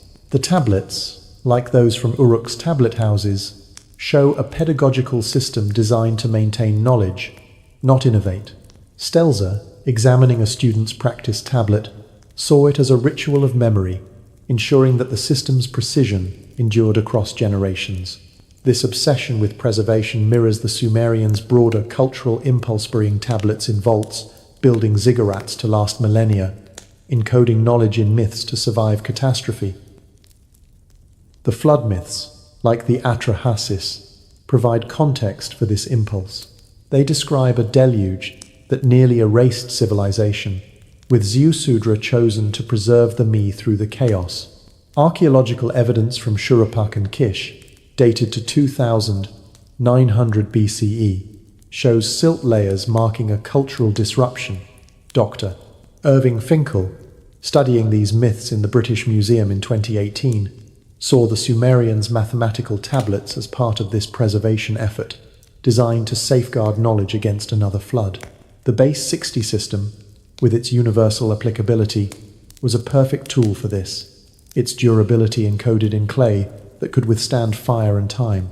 Finkel, holding a fragmented tablet, felt a pang of lost. Thousands of tablets remain untranslated, their mathematical secrets locked in museum vaults. The global parallels amplify the mystery. Other ancient cultures, like the Babylonians and Indians, adopted base 60 for astronomical calculations, but none show its origins.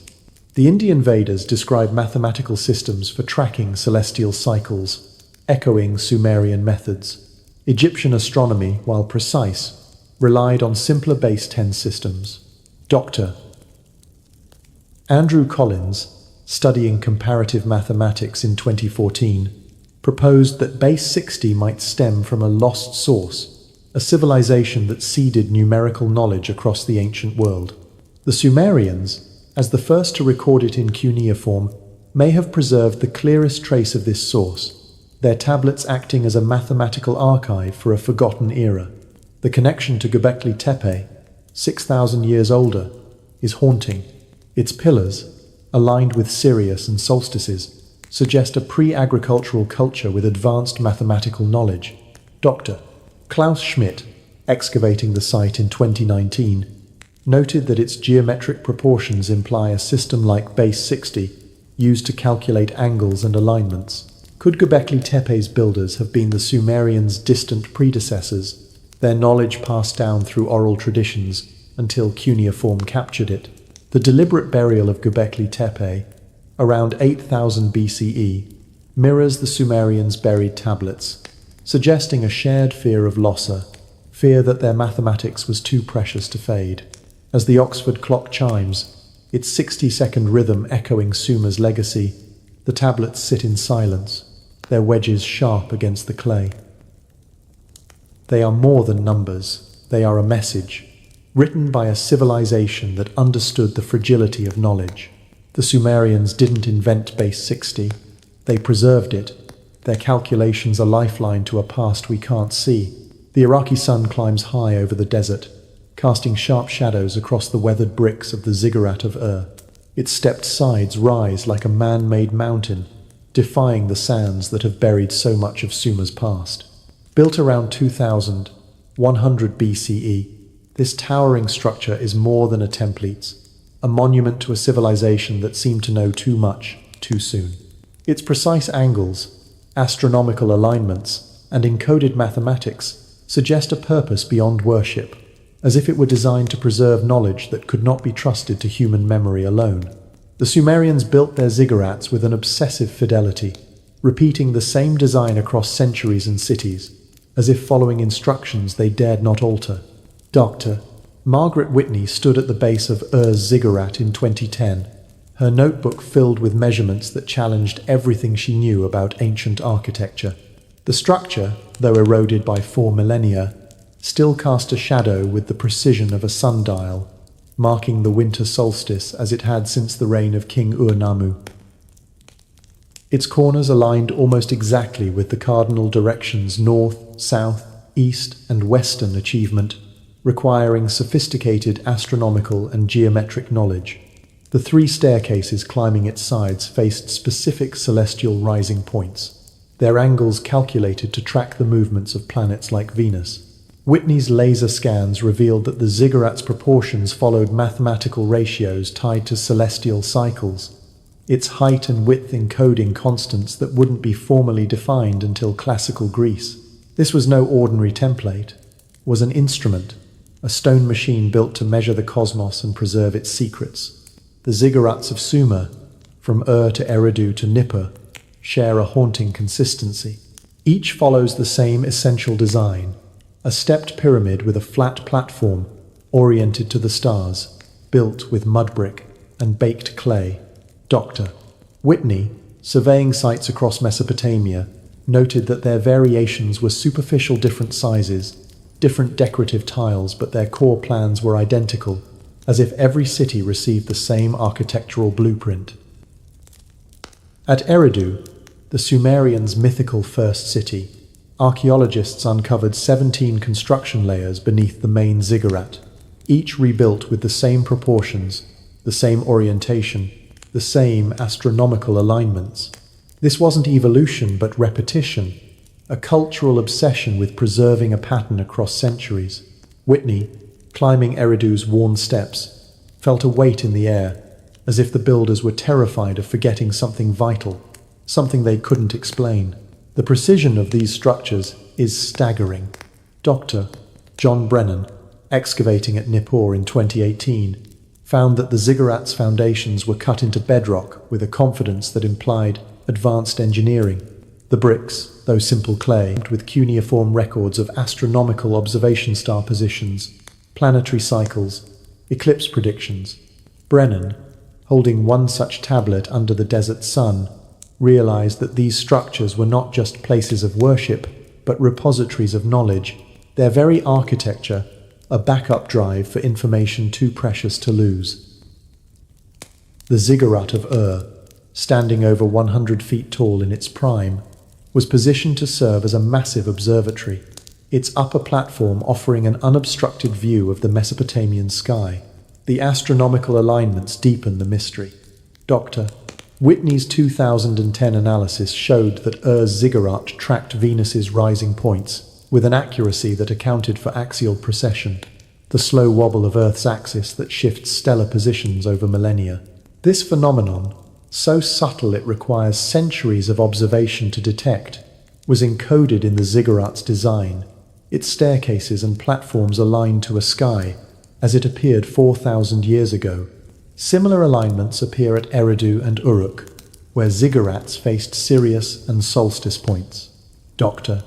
Martin Sweatman, studying related sites like Göbekli Tepe in 2017, noted that such precision suggests a knowledge of celestial mechanics far beyond what a Bronze Age culture should possess. Whitney, standing on Ur's platform, felt a chill. The ziggurats were not built for the living, they were built for memory, designed to preserve astronomical data in stone and clay. The Sumerian myths reinforce this idea. The Enuma Elish describes the god Marduk establishing sacred architecture to connect earth and heaven, while Enki, the god of wisdom, provides instructions for building temples aligned with the stars. Dr. Sarah Chen, analyzing these texts at Yale in 2015, saw them as more than religious stories, they were blueprints, encoding construction techniques and astronomical knowledge in narrative form. The Mi, the divine principles delivered by the Anunnaki, included specifications for ziggurat design, proportions, angles, and alignments. Chen, in her quiet office, began to suspect that the Anunnaki were not gods but teachers, perhaps an advanced culture, whose knowledge the Sumerians preserved through obsessive repetition. The word me suggests something recovered, not invented, as if the ziggurats were rebuilding a system from a lost past. The engineering of the ziggurats is equally perplexing. Dr. Amanda Stelzer, studying Mesopotamian architecture in Chicago in 2020, found that their construction required an understanding of load distribution and structural stability. The mud brick, though fragile, was mixed with straw in precise ratios to maximize durability, a technique detailed in myths like Enki and Ninmah. The ziggurat's stepped design distributed weight evenly, preventing collapse even after millennia of erosion. Stelzer, examining a reconstructed model, noted that the Sumerians used base 60 mathematics to calculate volumes and angles, ensuring the structures could withstand earthquakes and floods. This wasn't trial and error engineering, but a system executed with the confidence of prior experience, as if the Sumerians were following a manual they didn't write. The global parallels add another layer to the enigma. Other ancient cultures built monumental architecture: Egypt's pyramids, Stonehenge, the Maltese temples, but none match the ziggurat's astronomical precision and cultural consistency. Dr. Andrew Collins, studying comparative archaeology in 2014, noted that sites like Göbekli Tepe, dated to 9600 BCE, share the Sumerians' obsession with celestial alignments. Göbekli Tepe's T-shaped pillars, aligned with Sirius, suggest a pre-agricultural culture with advanced knowledge, buried deliberately to preserve it. The Sumerians, 6,000 years later, seem to echo this impulse, their ziggurats acting as stone libraries for a knowledge system that predates their cities. Collins, comparing these sites, wondered if a lost civilization seeded this architectural tradition, its legacy fragmented across the ancient world. The flood myths provide context for this preservation. The Atrahasis describes a deluge that nearly erased civilization, with Ziusudra chosen to carry the me through the chaos. Archaeological evidence from Shuruppak, dated to 2900 BCE, shows silt layers marking a cultural disruption. Dr. Irving Finkel, studying these myths in the British Museum in 2018, saw the ziggurats as part of this effort to safeguard knowledge. Their durability built to last millennia suggests the Sumerians feared another catastrophe. Finkel, holding a tablet embedded in a ziggurat's wall, felt a pang of loss.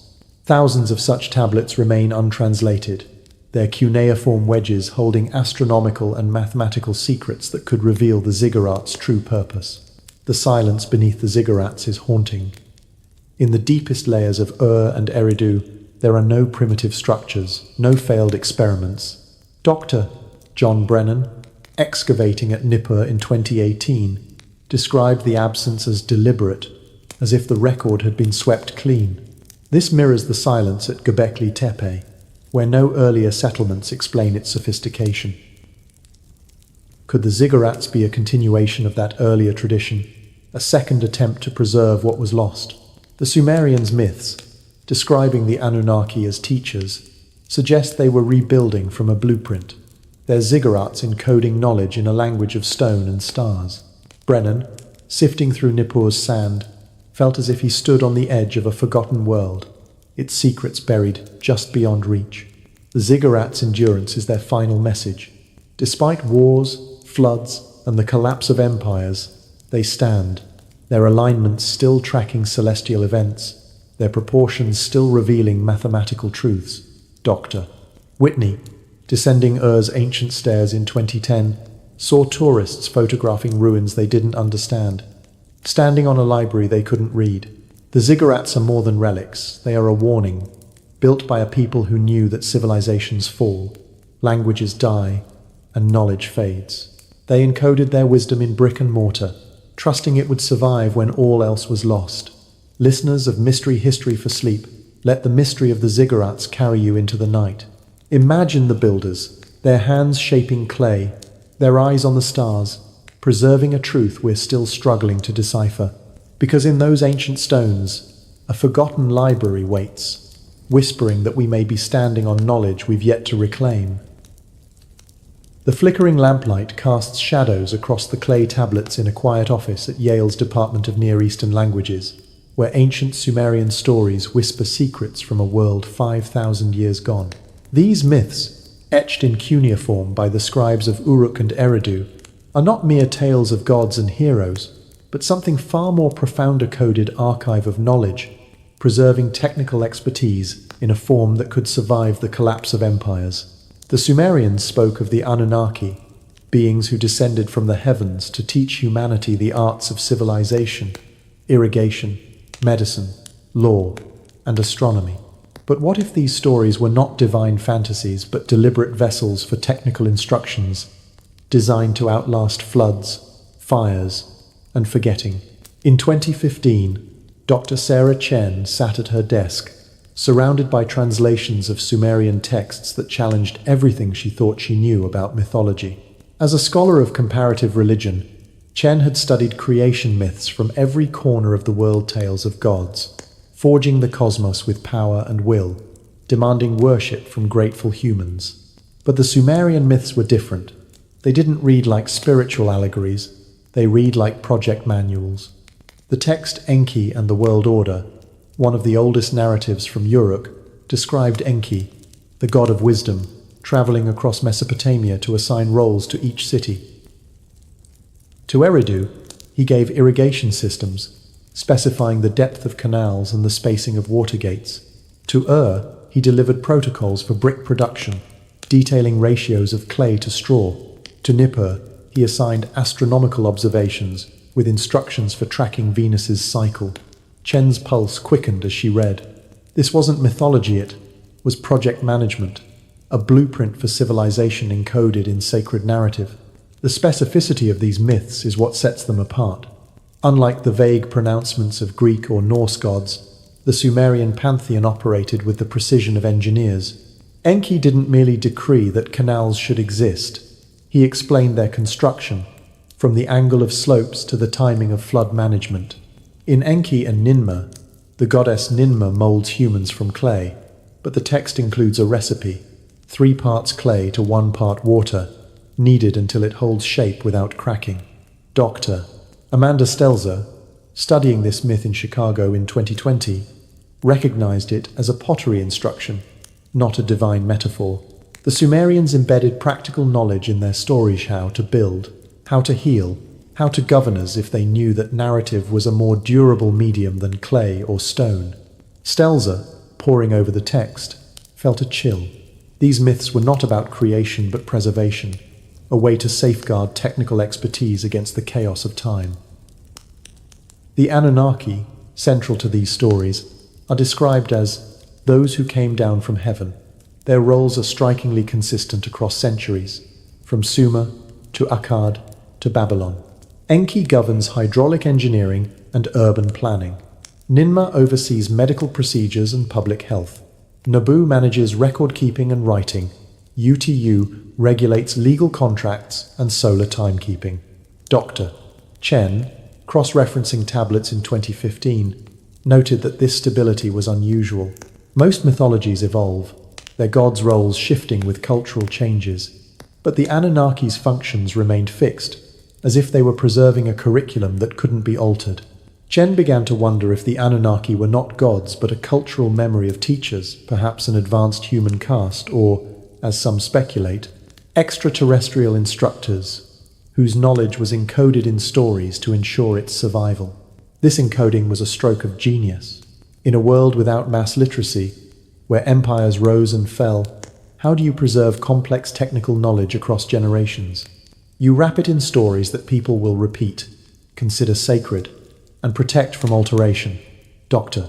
John Brennan, analyzing Sumerian literature at Cambridge in 2018, saw this as a cultural immune system designed to protect critical information from the degradation that affects secular records. The Mi, the divine principles delivered by the Anunnaki, were not abstract laws but packets of knowledge blueprints for irrigation, medicine, and governance. By embedding them in myths, the Sumerians ensured they would be memorized and recited, even if the physical tablets were lost. Brennan, holding a fragmented tablet, felt the weight of this strategia civilization that knew its knowledge was fragile and took extraordinary measures to protect it. The medical knowledge in these myths is particularly striking. Texts attributed to Ninmah describe herbal treatments, surgical procedures, and diagnostic techniques with a precision that suggests clinical experience. One tablet, catalogued as BM 123457, details a remedy for fever using willow bark, a precursor to modern aspirin. Another describes setting a broken bone with splints and bandages, specifying materials and techniques. Dr. Margaret Whitney, collaborating with medical historians in 2010, found these descriptions eerily accurate, reflecting a sophisticated understanding of anatomy and pharmacology. Yet the Sumerians presented this knowledge as divine wisdom, not human discovery, as if they were transcribing lessons from a higher source. Whitney, studying the tablet under lamplight, wondered if this was a deliberate choice to cloak empirical science in mythology to ensure its transmission through cultural upheaval. The legal and administrative knowledge is equally impressive. Nabu, the god of writing, is associated with texts that outline contract law, property rights, and taxation systems. A tablet from Lagash, dated to 2400 BCE, describes a dispute over land ownership, with protocols for arbitration and standardized measurements. Dr. Irving Finkel, studying these texts in the British Museum in 2018, noted their comparability to modern legal frameworks, capable of governing complex urban societies. Yet these were presented as divine commands, not human innovations, embedded in stories to make them unforgettable. Finkel, holding a tablet, saw the Sumerians' genius. By tying law to mythology, they ensured its preservation, even when libraries burned or scribes forgot their craft. The myth's treatment of failure is another clue. Unlike most creation stories, where gods are infallible, Sumerian tales acknowledge trial and error. In Enki and Ninmah, Ninmah's early attempts at human creation produce beings with limitations, blindness, lameness, cognitive impairments, but Enki assigns them social roles, creating a system for integrating diversity. Dr. Chen, analyzing this in 2015, saw it as a medical classification system, not a theological allegory, detailing how to care for individuals with different capabilities. This iterative approach, experimenting, refining, problem-solving, feels like engineering methodology, not divine perfection. Chen began to suspect that the Sumerians were preserving memories of a systematic process, perhaps taught by real instructors whose identities were lost to time. The flood myths, like the Atrahasis, provide context for this preservation. They describe a deluge that nearly erased civilization, with Ziusudra chosen to carry the Me through the chaos. Archaeological evidence from Shuruppak, dated to 2900 BCE, shows silt layers marking a cultural disruption. Dr. Andrew Collins, studying these myths in 2014, proposed that they reflect a real catastrophe, with the Sumerians rebuilding from fragments of a lost world. The Me, encoded in myths, were the tools for this reconstruction, instructions for canals, medicine, and law, preserved in stories that could survive when tablets crumbled. Collins, comparing Sumerian myths to global flood stories, wondered if they all preserved a shared memory of a civilization that vanished, its knowledge fragmented across cultures. The connection to Göbekli Tepe, 6,000 years earlier, is haunting. The Turkish site's pillars, carved with animals and aligned with stars, suggest a pre-agricultural culture with advanced knowledge. Dr. Klaus Schmidt, excavating Göbekli Tepe in 2019, saw its deliberate burial as a preservation act, mirroring the Sumerians' buried tablets and myths. Could Göbekli Tepe's builders have been the source of the Me, their knowledge passed down through oral traditions until cuneiform captured it? The Sumerians' myths, with their tales of sky teachers, feel like an echo of this earlier culture. Their ziggurats and tablets a continuation of a legacy that began in stone. Schmidt, standing among the pillars, felt a silence that spoke of a truth buried too deep to reach. The loss of Sumerian knowledge underscores the myth's purpose. Dr. Finkel, in 2018, estimated that less than 20% of cuneiform tablets have been translated, with thousands languishing in museum vaults. Libraries at Uruk and Nippur were destroyed by conquest or neglect, their texts reduced to fragments. The myths, however, endured, carried through oral recitation and ritual. Dr. Amanda Stelzer, studying the Kesh Temple hymn in 2020, found it encoded construction techniques for ziggurats, its verses a checklist for builders. This wasn't poetry but a manual, disguised to survive. Stelzer, in her Chicago office, saw the myths as a firewall, protecting knowledge from the fires of history. As the Yale office grows dark, the tablets sit in silence, their stories a testament to a civilization that feared forgetting. The Sumerians didn't create their myths, they preserved them, encoding technical wisdom in tales of gods to outlast time.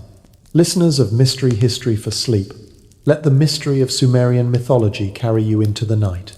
Imagine the scribes, their voices chanting Enki's instructions, their stories a shield against oblivion, because in those ancient tales, a forgotten truth waits a truth that says we may be reciting the lessons of teachers we can no longer name. The wind sweeps across the Mesopotamian plain, stirring the dust where ancient cities once stood, their ruins whispering of a time when the world nearly ended.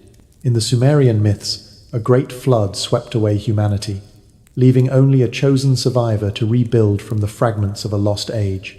These stories, etched in cuneiform on clay tablets, speak of a deluge so catastrophic it resets civilization, yet they echo across cultures, from the biblical Noah to the Indian Manu. Beneath the sands of Shuruppak and Kish, archaeologists have found silt layers dated to around 2900 BCE that mark a real disruption, a moment when sophisticated societies vanished, replaced by simpler ones. But the Sumerians who rose after this flood wielded knowledge far beyond what survivors should possess, as if they were reconstructing from a blueprint preserved through chaos. In 2018, Dr. John Brennan stood in the excavation pit at Shuruppak, his hands sifting through a thick layer of riverine silt that marked a violent interruption in the archaeological record, dated to approximately 2900 BCE. This layer told a story of destruction, not a global deluge, but a localized flood that devastated the Fertile Crescent where Sumer's first cities thrived. Similar silt deposits appeared at Kish and Uruk, each signaling a cultural break where complex urban settlements gave way to simpler communities. Brennan, brushing dirt from a shattered tablet, felt a chill. The Sumerian myths, like the Atrahasis and the tale of Ziusudra, described a flood sent by the gods to erase humanity, sparing only a survivor chosen to preserve the Mitha, divine principles of civilization. These weren't mere stories, they seemed to preserve a memory of a real catastrophe, one that nearly obliterated a sophisticated world. The Atrahasis, one of the oldest Sumerian texts, tells of the Anunnaki, those who came down from heaven, deciding to flood the earth when humanity grew too noisy. Enki, the god of wisdom, warned Ziusudra, instructing him to build a boat and save them a knowledge of writing, mathematics, and engineering. Dr. Sarah Chen, analyzing this myth at Yale in 2015, noted its specificity. Ziusudra wasn't chosen for moral purity but for his wisdom, tasked with carrying forward a cultural archive through the deluge.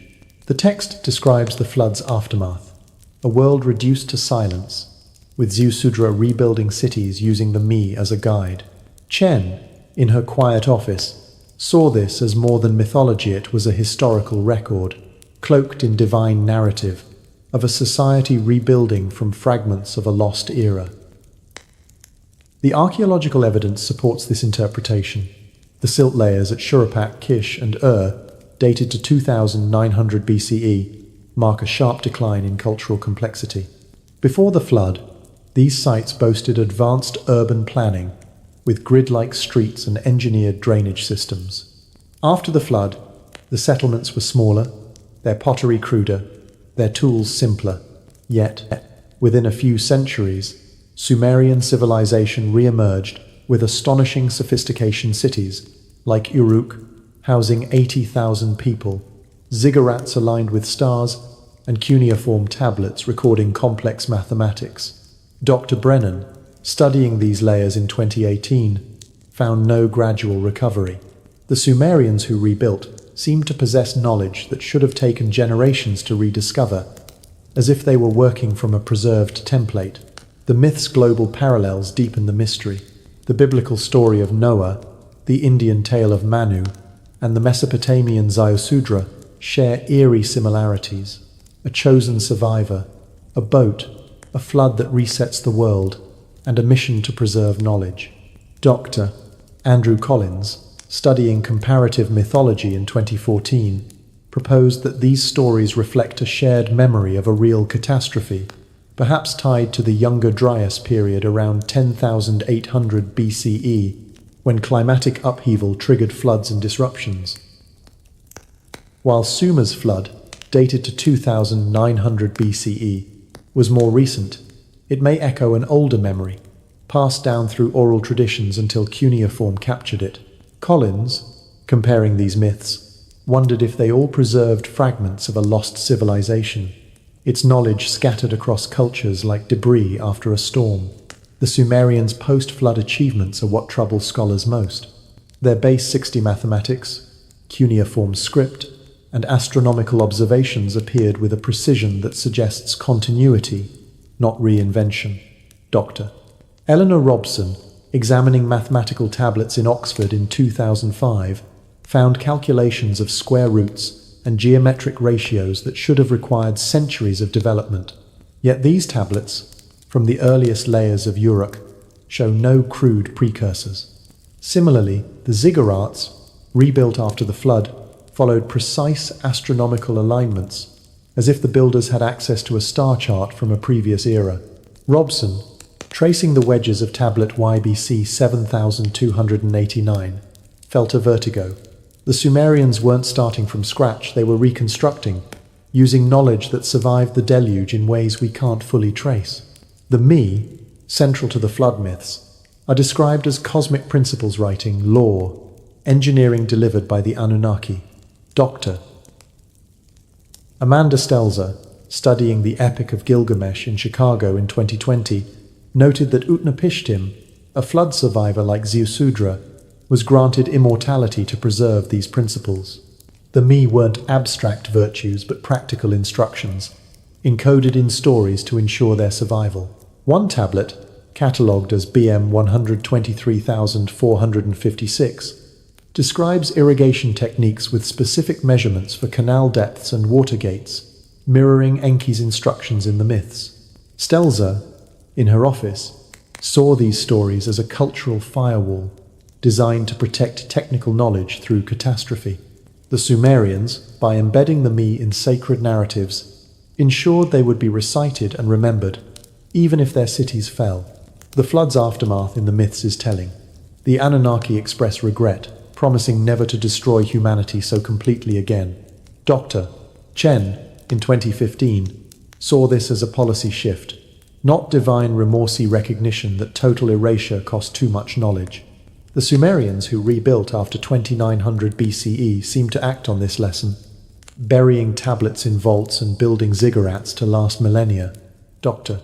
Irving Finkel, studying these tablets in the British Museum in 2018, noted their durability clay baked to withstand time, unlike fragile papyrus. Yet thousands of tablets were lost when libraries at Uruk and Nippur were destroyed or neglected, leaving only fragments of the Mi. Finkel, holding a shattered tablet, felt a pang of loss. The untranslated texts, locked in museum vaults, might hold the key to what the Sumerians were trying to save. The connection to Göbekli Tepe, 6,000 years earlier, is haunting. Dated to 9,600 BCE, its buried pillars suggest a culture with advanced knowledge, preserved against a similar fear of loss. Dr. Klaus Schmidt, excavating the site in 2019, saw its astronomical alignments and carved symbols as a precursor to Sumer's traditions.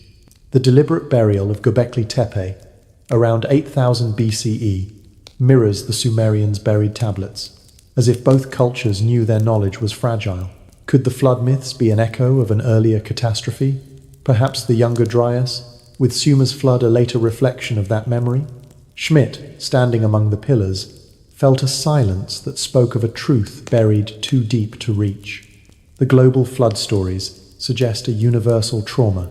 From the Epic of Gilgamesh to the Popol Vuh of the Maya, cultures describe a deluge that resets the world, with survivors tasked with preserving knowledge.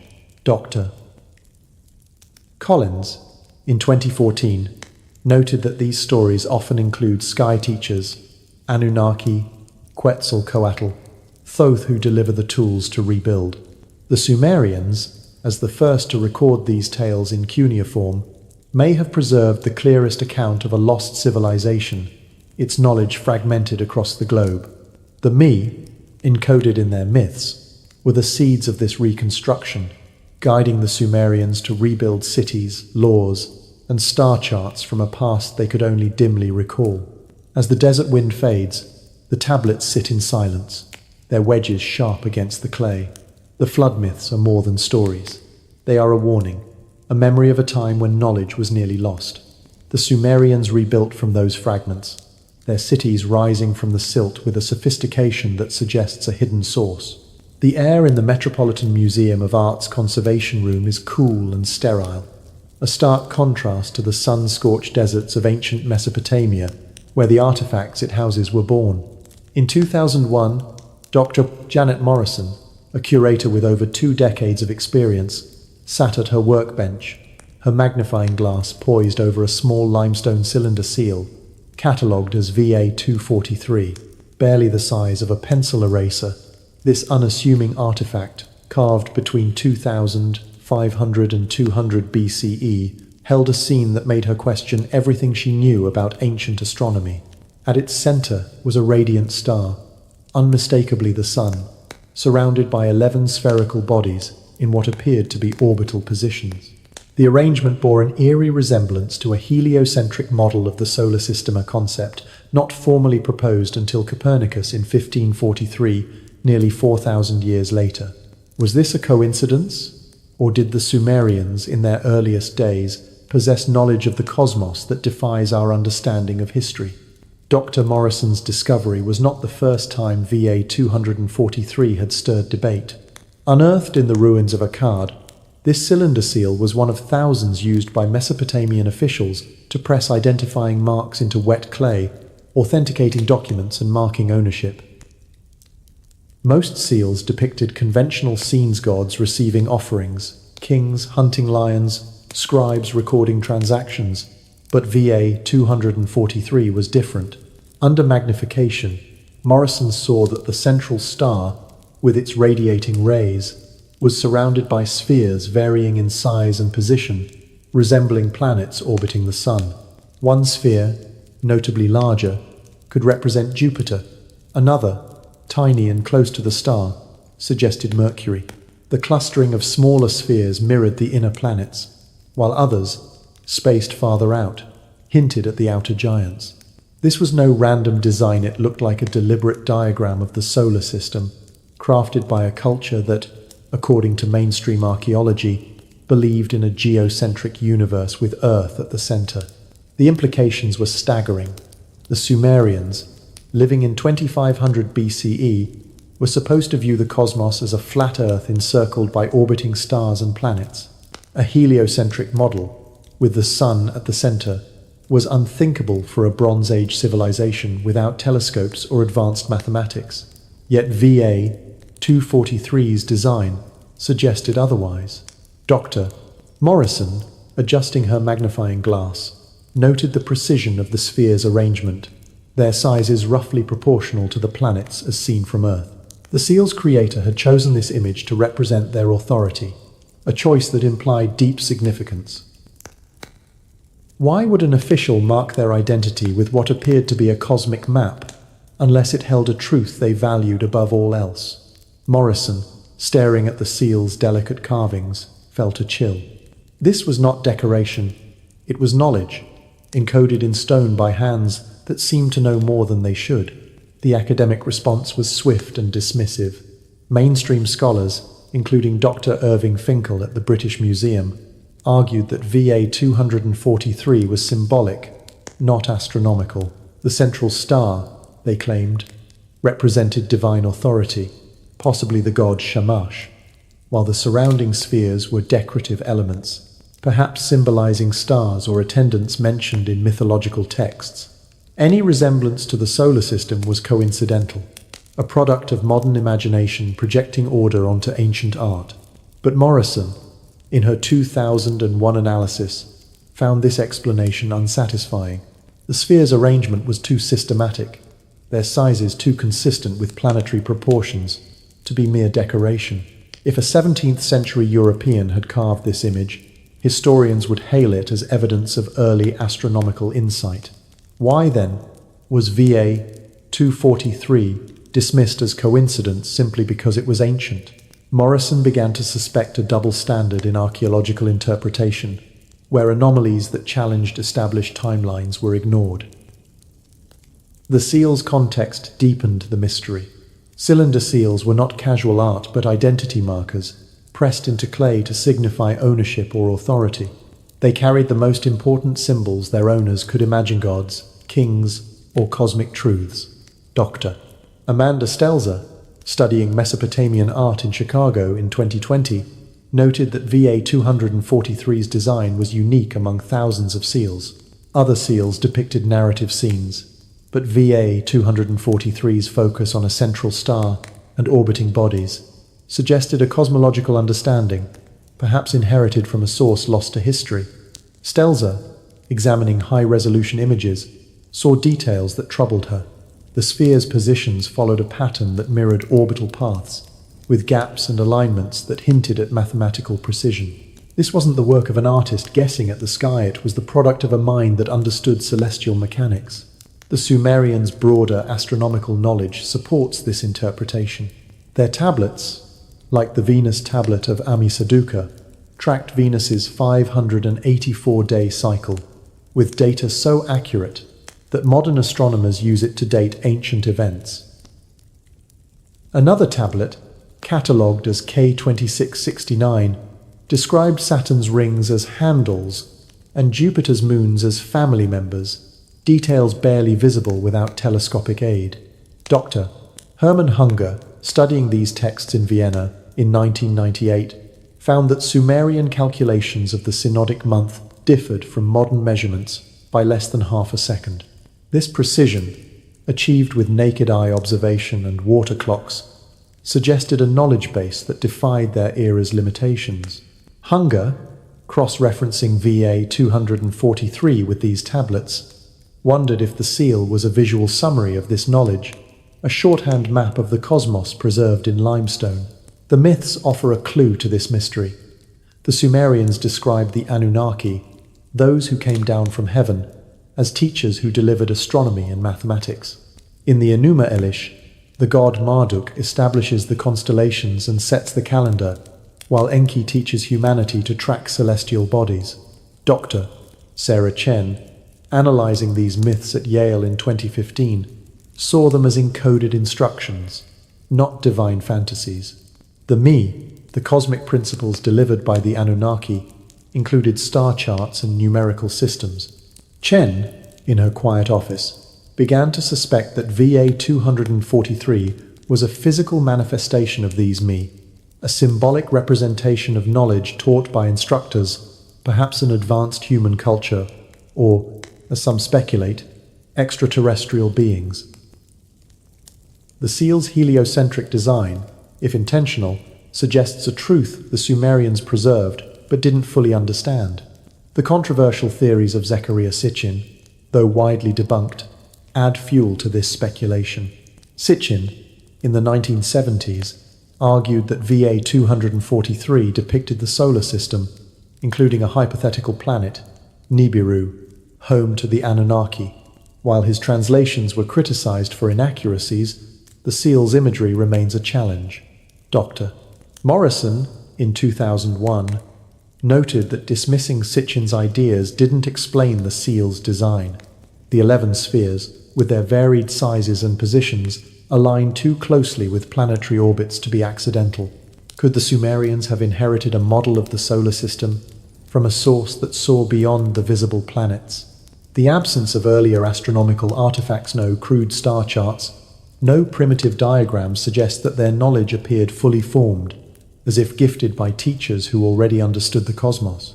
The global parallels amplify the enigma. Other ancient cultures, like the Maya and Indians, developed sophisticated astronomy, often tied to myths of sky teachers. The Mayan Dresden Codex tracks Venus with precision, while the Indian Vedas describe celestial cycles using mathematical systems. Dr. Andrew Collins, studying these parallels in 2014, proposed that a lost civilization might have seeded astronomical knowledge across the globe, with Sumer's cuneiform preserving the clearest record. VA 243, as a visual artifact, could be a remnant of this legacy, its design a snapshot of a cosmic truth shared by distant cultures. Collins, comparing the seal to Mayan star maps, wondered if a single source once connected these peoples, its memory fragmented by time. The silence of the archaeological record is haunting. Beneath Sumer's cities, there are no precursors to their astronomical knowledge, no early experiments that explain VA 243's sophistication. Dr. John Brennan, excavating at Uruk in 2018, described the deepest layers as clean, as if swept of evidence. This mirrors the silence at Göbekli Tepe, a 9,600 BCE site with star-aligned pillars, buried deliberately to preserve its knowledge. Could VA 243 be a link to this earlier tradition? Its heliocentric design a memory of a culture that mapped the heavens before Sumer? Brennan, sifting through the sand, felt as if he stood on the edge of a lost world, its secrets encoded in a single seal. The wind howls across the desolate plains of southeastern Turkey, stirring dust around the ancient stones of Göbekli Tepe, where massive T-shaped pillars stand like silent sentinels of a forgotten age. Across continents and oceans, similar enigmas rise from the Earth Stonehenge's brooding monoliths in England, the towering pyramids of Giza in Egypt, the submerged terraces of Yonaguni in Japan. These megalithic structures, scattered across the globe, share an uncanny resemblance: colossal stones, precise astronomical alignments, and a sophistication that defies the timelines of human history. Built thousands of years apart, often by cultures with no apparent contact, they whisper of a shared knowledge, a lost civilization, or perhaps a global network that predates recorded history.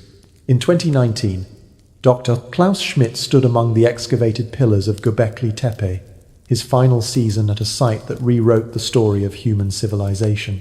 Dated to 9,600 BCE, this Turkish complex of T-shaped monoliths, some weighing 20 tons, was built by hunter-gatherers before agriculture or permanent settlements existed.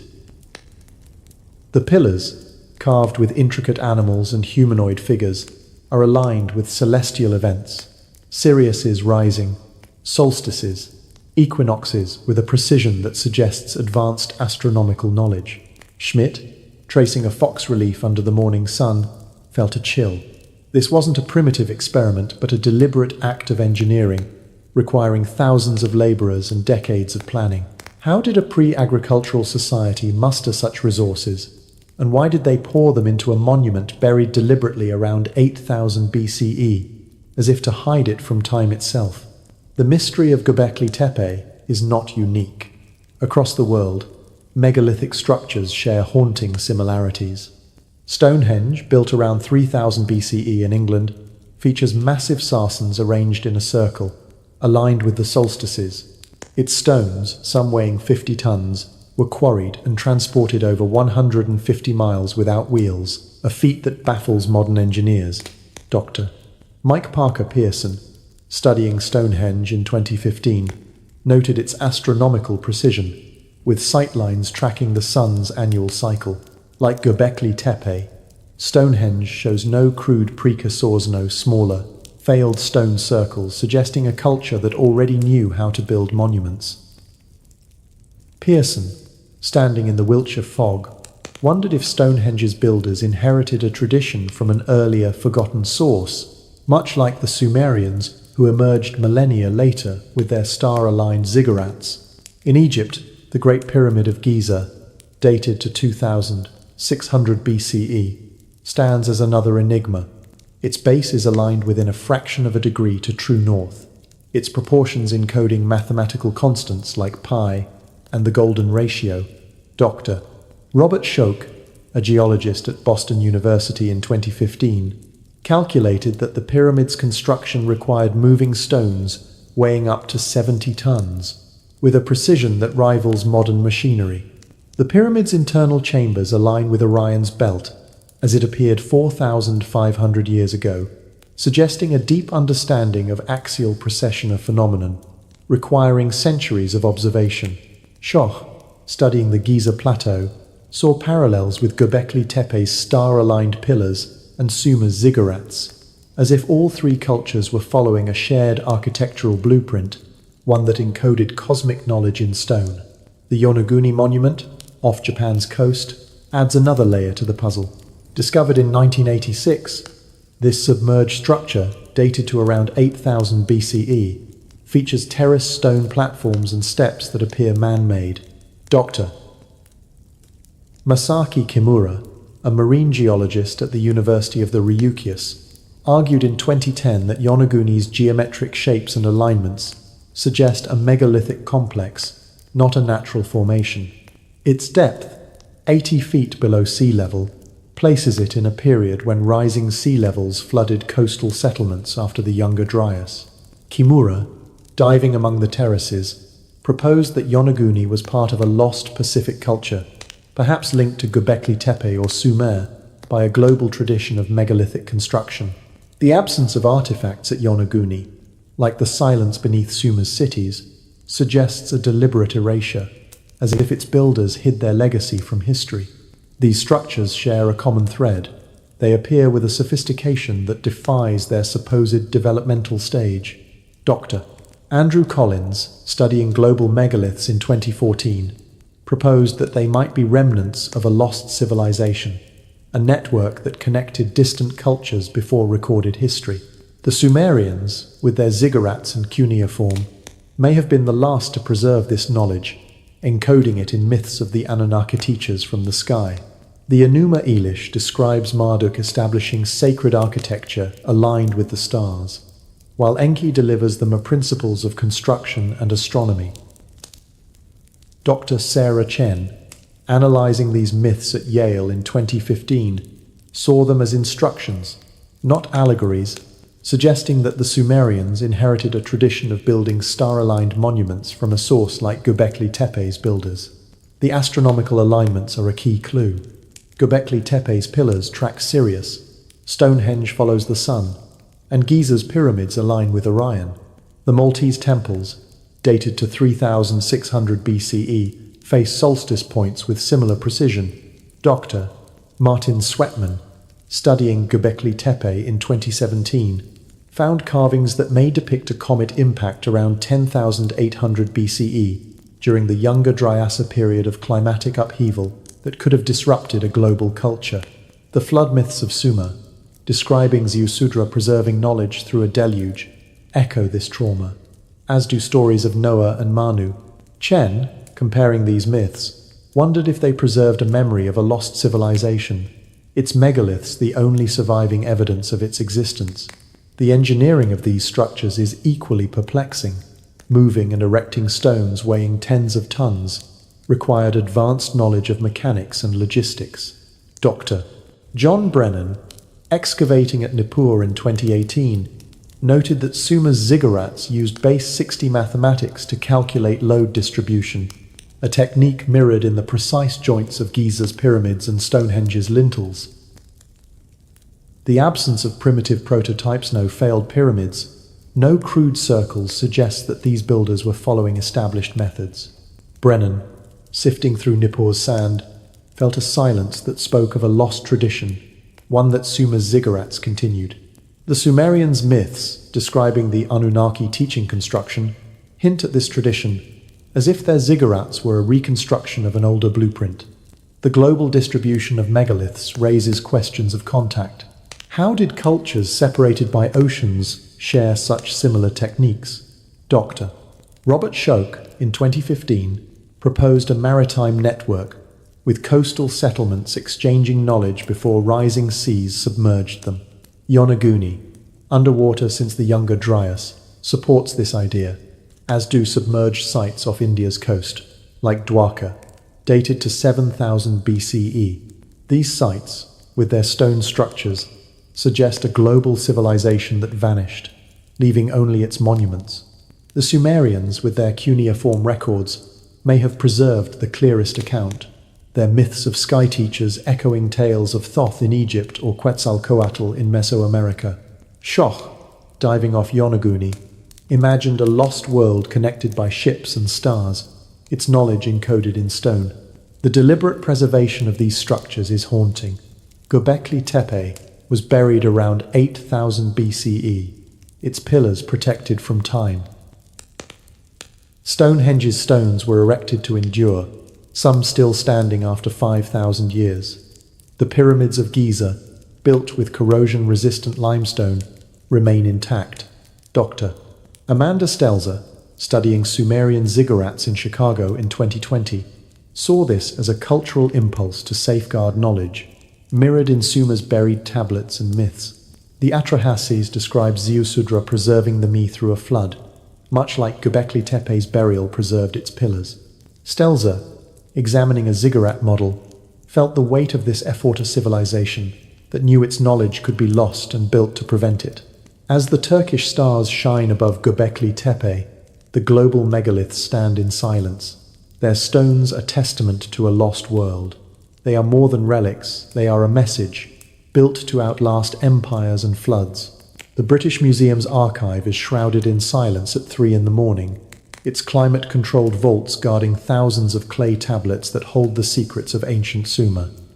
In 2018, Dr. Irving Finkel, a curator with 40 years of experience deciphering cuneiform, stood among these shelves, his flashlight illuminating fragments of the Royal Library of Ashurbanipal. Each tablet, etched with wedge-shaped marks, was a survivor of a catastrophic fire that consumed Nineveh in 612 BCE. The flames, meant to erase the library, instead baked the clay, preserving texts like the Epic of Gilgamesh as if in a kiln. But for every tablet that survived, countless others were lost, reduced to ash, scattered by conquest, or abandoned to the desert's embrace. This was no accident, but a recurring pattern of destruction, neglect, and deliberate erasure that haunts the story of human knowledge. Dr. Finkel's hands trembled as he held a photograph of tablet K2669, a mathematical text from Ashurbanipal's library that calculated planetary orbits with a precision rivaling modern astronomy. The tablet's survival was a miracle, but its fragmented state told a darker story. When Nineveh fell to the Babylonians and Medes, the Libraria repository of Sumerian and Akkadian knowledge was targeted, its tablets shattered or burned. Finkel estimated that only a fraction of the library's contents survived, with thousands of texts lost forever. Across Mesopotamia, similar losses marked the archaeological record. At Uruk, where cuneiform was born, entire archive buildings were reduced to rubble, their tablets crushed or dissolved by time. At Nippur, a religious center, administrative libraries were pillaged, their contents scattered. At Eridu, the city Sumerians claimed as the first ever built, storage rooms stood empty, their shelves broken, their knowledge gone. Finkel, in the archive's dim light, felt a quiet rage at the scale of this Lhasa cultural catastrophe that left only fragments of Sumer's genius. The destruction was not always accidental. Dr. John Brennan, excavating at Uruk in 2018, found evidence of deliberate Eresha tablets smashed, archives burned, as if new rulers sought to obliterate the past.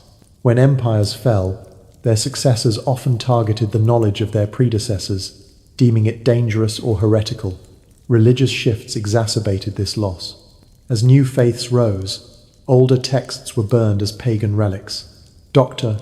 Sarah Chen, studying Sumerian myths at Yale in 2015, noted that the transition from Sumerian to Babylonian culture saw the selective copying of texts, with many deemed irrelevant left to decay. Languages, too, played a role in this erasure. As Sumerian gave way to Akkadian, then Aramaic, cuneiform became unreadable, its tablets discarded as worthless clay. Chen, poring over a fragmented hymn, saw this as a kind of cultural Darwinism, where only knowledge serving immediate needs survived, while deeper wisdom faded into obscurity. The scale of the loss is staggering. Dr. Finkel, in 2018, estimated that less than 20% of recovered cuneiform tablets have been fully translated, with tens of thousands languishing in museum vaults worldwide. These untranslated textastronomical treatises, mathematical commentaries, medical manuals hint at a vast body of knowledge that could rewrite our understanding of Sumer. A tablet from Uruk, catalogued as UM 1927-16, contains a mathematical table for calculating irrigation volumes, its precision suggesting a mastery of hydraulics.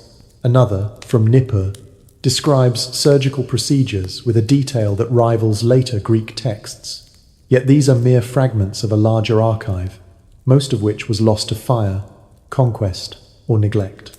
Finkel, holding a shattered tablet, felt the weight of what was missing explanations for Sumer's sudden sophistication, perhaps even the origins of their knowledge. The Sumerians themselves seemed aware of this fragility. Their myths, like the Atrahasis, describe a flood that nearly erased civilization, with Ziusudra chosen to preserve them as principles of writing, law, and engineering. Dr. Amanda Stelzer, studying these myths in Chicago in 2020, saw them as a deliberate strategy to protect knowledge. By encoding technical instructions in sacred stories, the Sumerians ensured their transmission through oral recitation, even when physical tablets were destroyed. The Kesh Temple hymn, for instance, details ziggurat construction with measurements that match archaeological remains, its verses a checklist for builders. Stelzer, in her office, recognized this as a cultural firewall, designed to safeguard wisdom against catastrophe. Yet even this strategy failed when libraries burned, leaving only scattered myths to hint at what was lost. The global parallels deepen the tragedy. The Library of Alexandria, repeatedly damaged by political and religious upheaval, lost countless texts from the ancient world. Mayan codices were burned by Spanish conquistadors, who deemed them demonic. Buddhist manuscripts vanished during Chinese imperial purges, and Islamic texts were destroyed in Mongol invasions. Dr. Andrew Collins, studying these losses in 2014, saw a pattern. The past becomes dangerous to the present, so the present erases it.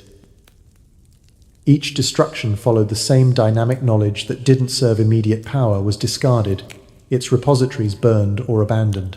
Collins, comparing Sumerian losses to these later tragedies, wondered how much of human history was lost to this cycle of fire and forgetting, leaving only fragments like VA 243, a cylinder seal that may depict a heliocentric solar system. The Sumerians took extraordinary measures to prevent this loss. They created redundant copies of their tablets, distributing them across cities like Uruk, Nippur, and Eridu. They buried tablets in vaults beneath ziggurats, built to withstand time. Their myths, encoded with technical details, were recited in rituals to ensure their survival. Dr. Margaret Whitney, studying ziggurat remains in 2010, found tablets embedded in the walls, their cuneiform preserving astronomical data. This wasn't mere record-keeping, but a desperate attempt to protect knowledge from oblivion. Yet the destruction was relentless. When Akkadian rulers conquered Sumer, they prioritized their own archives, leaving Sumerian texts to crumble.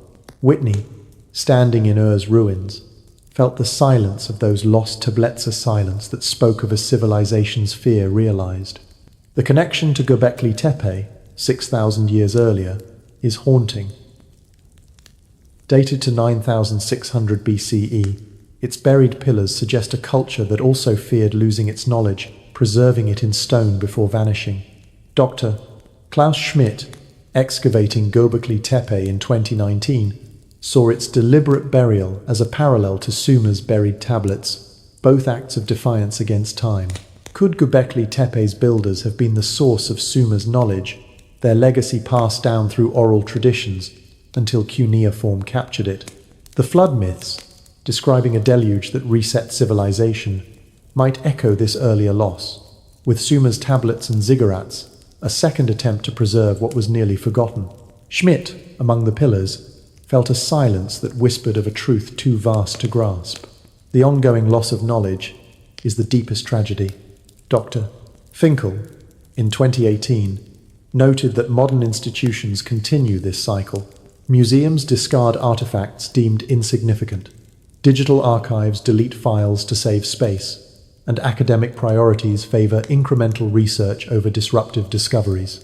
The untranslated tablets, sitting in vaults, are ignored not because they lack value, but because they don't fit current narratives.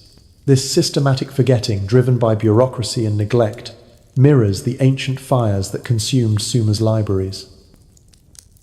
Finkel, closing his files, saw the irony. We pride ourselves on preserving knowledge, yet we lose it through choices that prioritize convenience over curiosity. As the museum's vaults grow dark, the tablets sit in silence, their wedges a testament to a civilization that fought to be remembered. The Sumerians knew their knowledge was fragile, their libraries one fire away from amnesia. Listeners of Mystery History for Sleep, let the mystery of this loss carry you into the night. Imagine the scribes, their tablets buried against oblivion, their stories a shield against forgetting, because in those ancient fragments, a lost world waits, whispering that we may be losing the wisdom we once fought so hard to save. In the dim glow of a Columbia University office at 2 a.m., the hum of a computer screen casts faint light across stacks of notes and cuneiform dictionaries. Professor Elena Kazakova sits hunched over a digital image of a clay tablet, its wedge-shaped marks sharp against the ancient clay.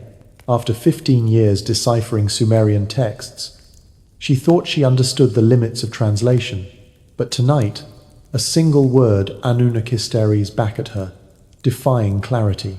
Its meaning shifts like sand in the Mesopotamian desert, each interpretation opening a new door to the past while obscuring others. The Sumerian language, dead for millennia, guards its secrets in ambiguity, its words a puzzle that may hide the truth about humanity's origins. Were the Anunnaki gods, teachers, or something stranger? The translations offer no certainty, only questions that echo through the silence of a lost world.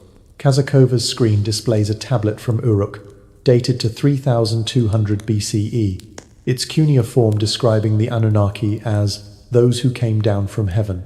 Traditional scholars render Anunnaki as gods or divine beings, a translation that fits neatly into museum displays and textbooks. But the word's etymology is less certain. Breaking it down, Anu means sky or heaven, and Ki means earth, suggesting offspring of the sky god upon the earth, or even princely seed. Some propose a more literal reading, those who descended. Kazakova, cross-referencing dictionaries, finds that each translation shifts the narrative. If gods, the Anunnaki are mythological figures, symbols of divine power. If descendants or visitors, they could be memories of real beings, advanced humans, or as some speculate, extraterrestrial instructors. The ambiguity isn't just linguistic, it's a veil over Sumer's history, hiding the truth of who shaped their civilization. The challenge of Sumerian translation lies in its isolation. Unlike Latin or Sanskrit, which left living descendants, Sumerian is a linguistic orphan, with no native speakers or oral traditions to clarify its nuances. Its pronunciation is guesswork, reconstructed from later Akkadian borrowings. Its grammar, pieced together from fragmented tablets, is incomplete. The cultural context, idioms, metaphors, shared assumptions vanished with the civilization itself. Dr. Samuel Noah Kramer, a pioneer in Sumerology in 1956, described translation as archaeology of meaning, an attempt to rebuild a worldview from scattered clues. A single tablet from Lagash, catalogued as BM 123,456, describes the Anunnaki convening to govern cities.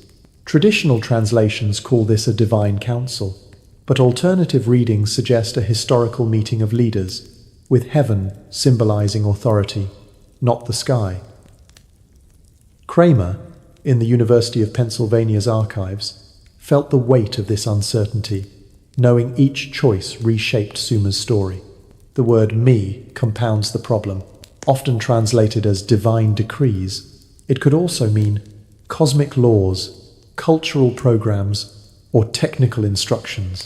In the Enuma Elish, the me are gifts from the Anunnaki, encompassing writing, mathematics, and engineering. Dr. Sarah Chen, analyzing this in 2015 at Yale, saw the me as encoded knowledge blueprints for canals, ziggurats, and laws. But the term's vagueness allows multiple interpretations. Were the me spiritual ideals or practical manuals? Chen, poring over translations, noted that choosing decrees frames the Anunnaki as gods, while instructions suggests teachers. This ambiguity cascades through Sumerian texts, turning the same words into evidence for radically different history's divine myths or memories of a lost civilization. The Sumerians' own awareness of this ambiguity is evident in their myths. The Atrahasis describes Enki teaching Ziusudra to preserve the me through a flood, as if the act of recording was a defense against loss. Dr. Amanda Stelzer, studying this myth in Chicago in 2020, saw cuneiform as a deliberate tool for preservation, its wedges pressed into durable clay to outlast time. Yet the myths don't clarify terms like Anunnaki or me, assuming a shared understanding among their audience. Stelzer, examining a tablet's precise wedges, realized that this shared context died with Sumer, leaving modern translators to fill the gaps with educated guesses. The result is a kind of intellectual colonization, where contemporary assumptions, religious, rationalist, or speculative shape the past to fit modern frameworks. Academic pressures exacerbate this ambiguity. Careers and grants depend on definitive interpretations, yet the evidence resists certainty. Dr. Irving Finkel, at the British Museum in 2018, noted that only 20% of cuneiform tablets have been translated, with thousands sitting unread in vaults. A tablet from Nippur, catalogued as UM 1927-18, describes astronomical observations, but its key terms potentially indicating advanced knowledge are debated. Some scholars see divine metaphors, others see technical descriptions. Finkel, holding a fragmented tablet, felt the frustration of this divide. The pressure to produce clear narratives for museums or journals often leads to conservative translations that avoid disruptive ideas, like the Anunnaki as historical figures or the me as technological blueprints. The global parallels deepen the mystery. Myths of sky teachers Thoth in Egypt, Quetzalcoatl in Mesoamerica echo the Anunnaki, suggesting a shared memory of knowledge delivered from above. Dr. Andrew Collins, studying these in 2014, proposed that Sumer's cuneiform preserved the clearest record of this tradition, but its ambiguity obscures the truth. Egyptian hieroglyphs and Mayan glyphs, while complex, evolved from simpler forms, unlike cuneiform's sudden sophistication. Collins, comparing texts, wondered if a lost civilization seeded these traditions, its legacy muddled by translation. The Sumerians' flood myths, describing a deluge that nearly erased the me, mirror this loss, as if they knew their words could be misunderstood by future generations. The silence of untranslated tablets is haunting. Beneath Sumer's cities, no earlier scripts explain cuneiform's origins. Dr. John Brennan, excavating at Eridu in 2018, described the deepest layers as empty, as if swept clean. This mirrors Göbekli Tepe's buried pillars, dated to 9600 BCE, which may encode a proto-writing system. Could Sumer's cuneiform be a continuation of this tradition, its ambiguity a result of losing the original context? Brennan, sifting through sand, felt a silence that spoke of a truth erased, perhaps deliberately, to hide a past too vast to comprehend. As Kazakova's office grows dark, the tablet's wedges glow on her screen, a reminder that meaning is fragile. The Sumerians wrote for an audience that shared their worldview, not for us. Their words, meant to preserve knowledge, now obscure it. their truths lost in translation. The British Museum's archive is a labyrinth of shadows at midnight, its climate-controlled vaults a silent sanctuary for the clay tablets of ancient Sumer. In 2015, Dr. Robert Hassan, a junior research fellow, stood among these shelves, his flashlight illuminating a cuneiform tablet catalogued as BM 145793, dated to 2400 BCE. Its wedges recorded planetary orbital periods, with a precision that matched modern calculations to decimal points. Hassan's heart raced as he realized this artifact challenged everything he had been taught about ancient astronomy. Yet when he submitted his findings, the response was a curt dismissal. Interesting, but not worth pursuing. 6 months later, his fellowship was not renewed. The tablet was returned to storage, its secrets left unread, a casualty of an academic silence that seemed to guard the past as much as it explored it. Hassan's experience was not unique. The academic world, with its rigorous methodologies and peer-reviewed journals, prides itself on uncovering the past, yet it often buries anomalies that don't fit established narratives. BM 145793, with its precise astronomical calculations, suggested a level of Sumerian knowledge that defied the Bronze Age's supposed limitations. Hassan, cross-referencing the tablet with modern software in 2015, found its values for Jupiter's orbit accurate within fractions of a second. Such precision implied advanced observational techniques or inherited knowledge, yet his supervisors deemed it an outlier, likely a scribal error or coincidence. Hassan, now teaching at a small regional university, saw this dismissal as part of a broader pattern. Academia, bound by funding, publication pressures, and institutional biases, often silences discoveries that challenge the status quo. The scale of this silence is staggering. Dr. Irving Finkel, a cuneiform expert at the British Museum, estimated in 2018 that less than 20% of recovered Sumerian tablets have been fully translated. Tens of thousands languish in museum vaults worldwide, catalogued but unread, their wedges holding potential revelations about astronomy, mathematics, or engineering. A tablet from Uruk, catalogued as UM 1927-18, contains a mathematical treatise with geometric calculations that predate Pythagoras by a millennium. Another, from Nippur, describes a surgical procedure with uncanny detail. Yet these artifacts remain unstudied, not because they lack value, but because they don't align with academic priorities. Finkel, sorting through fragments in the museum's dim vaults, felt a quiet frustration. The resources for translation time, money, expertisia allocated to projects that reinforce known narratives, leaving anomalies like BM 145793 to gather dust. This selective focus is driven by institutional realities. Dr. Sarah Chen, studying Sumerian myths at Yale in 2015, noted that grants and tenure depend on producing publishable results within tight timelines.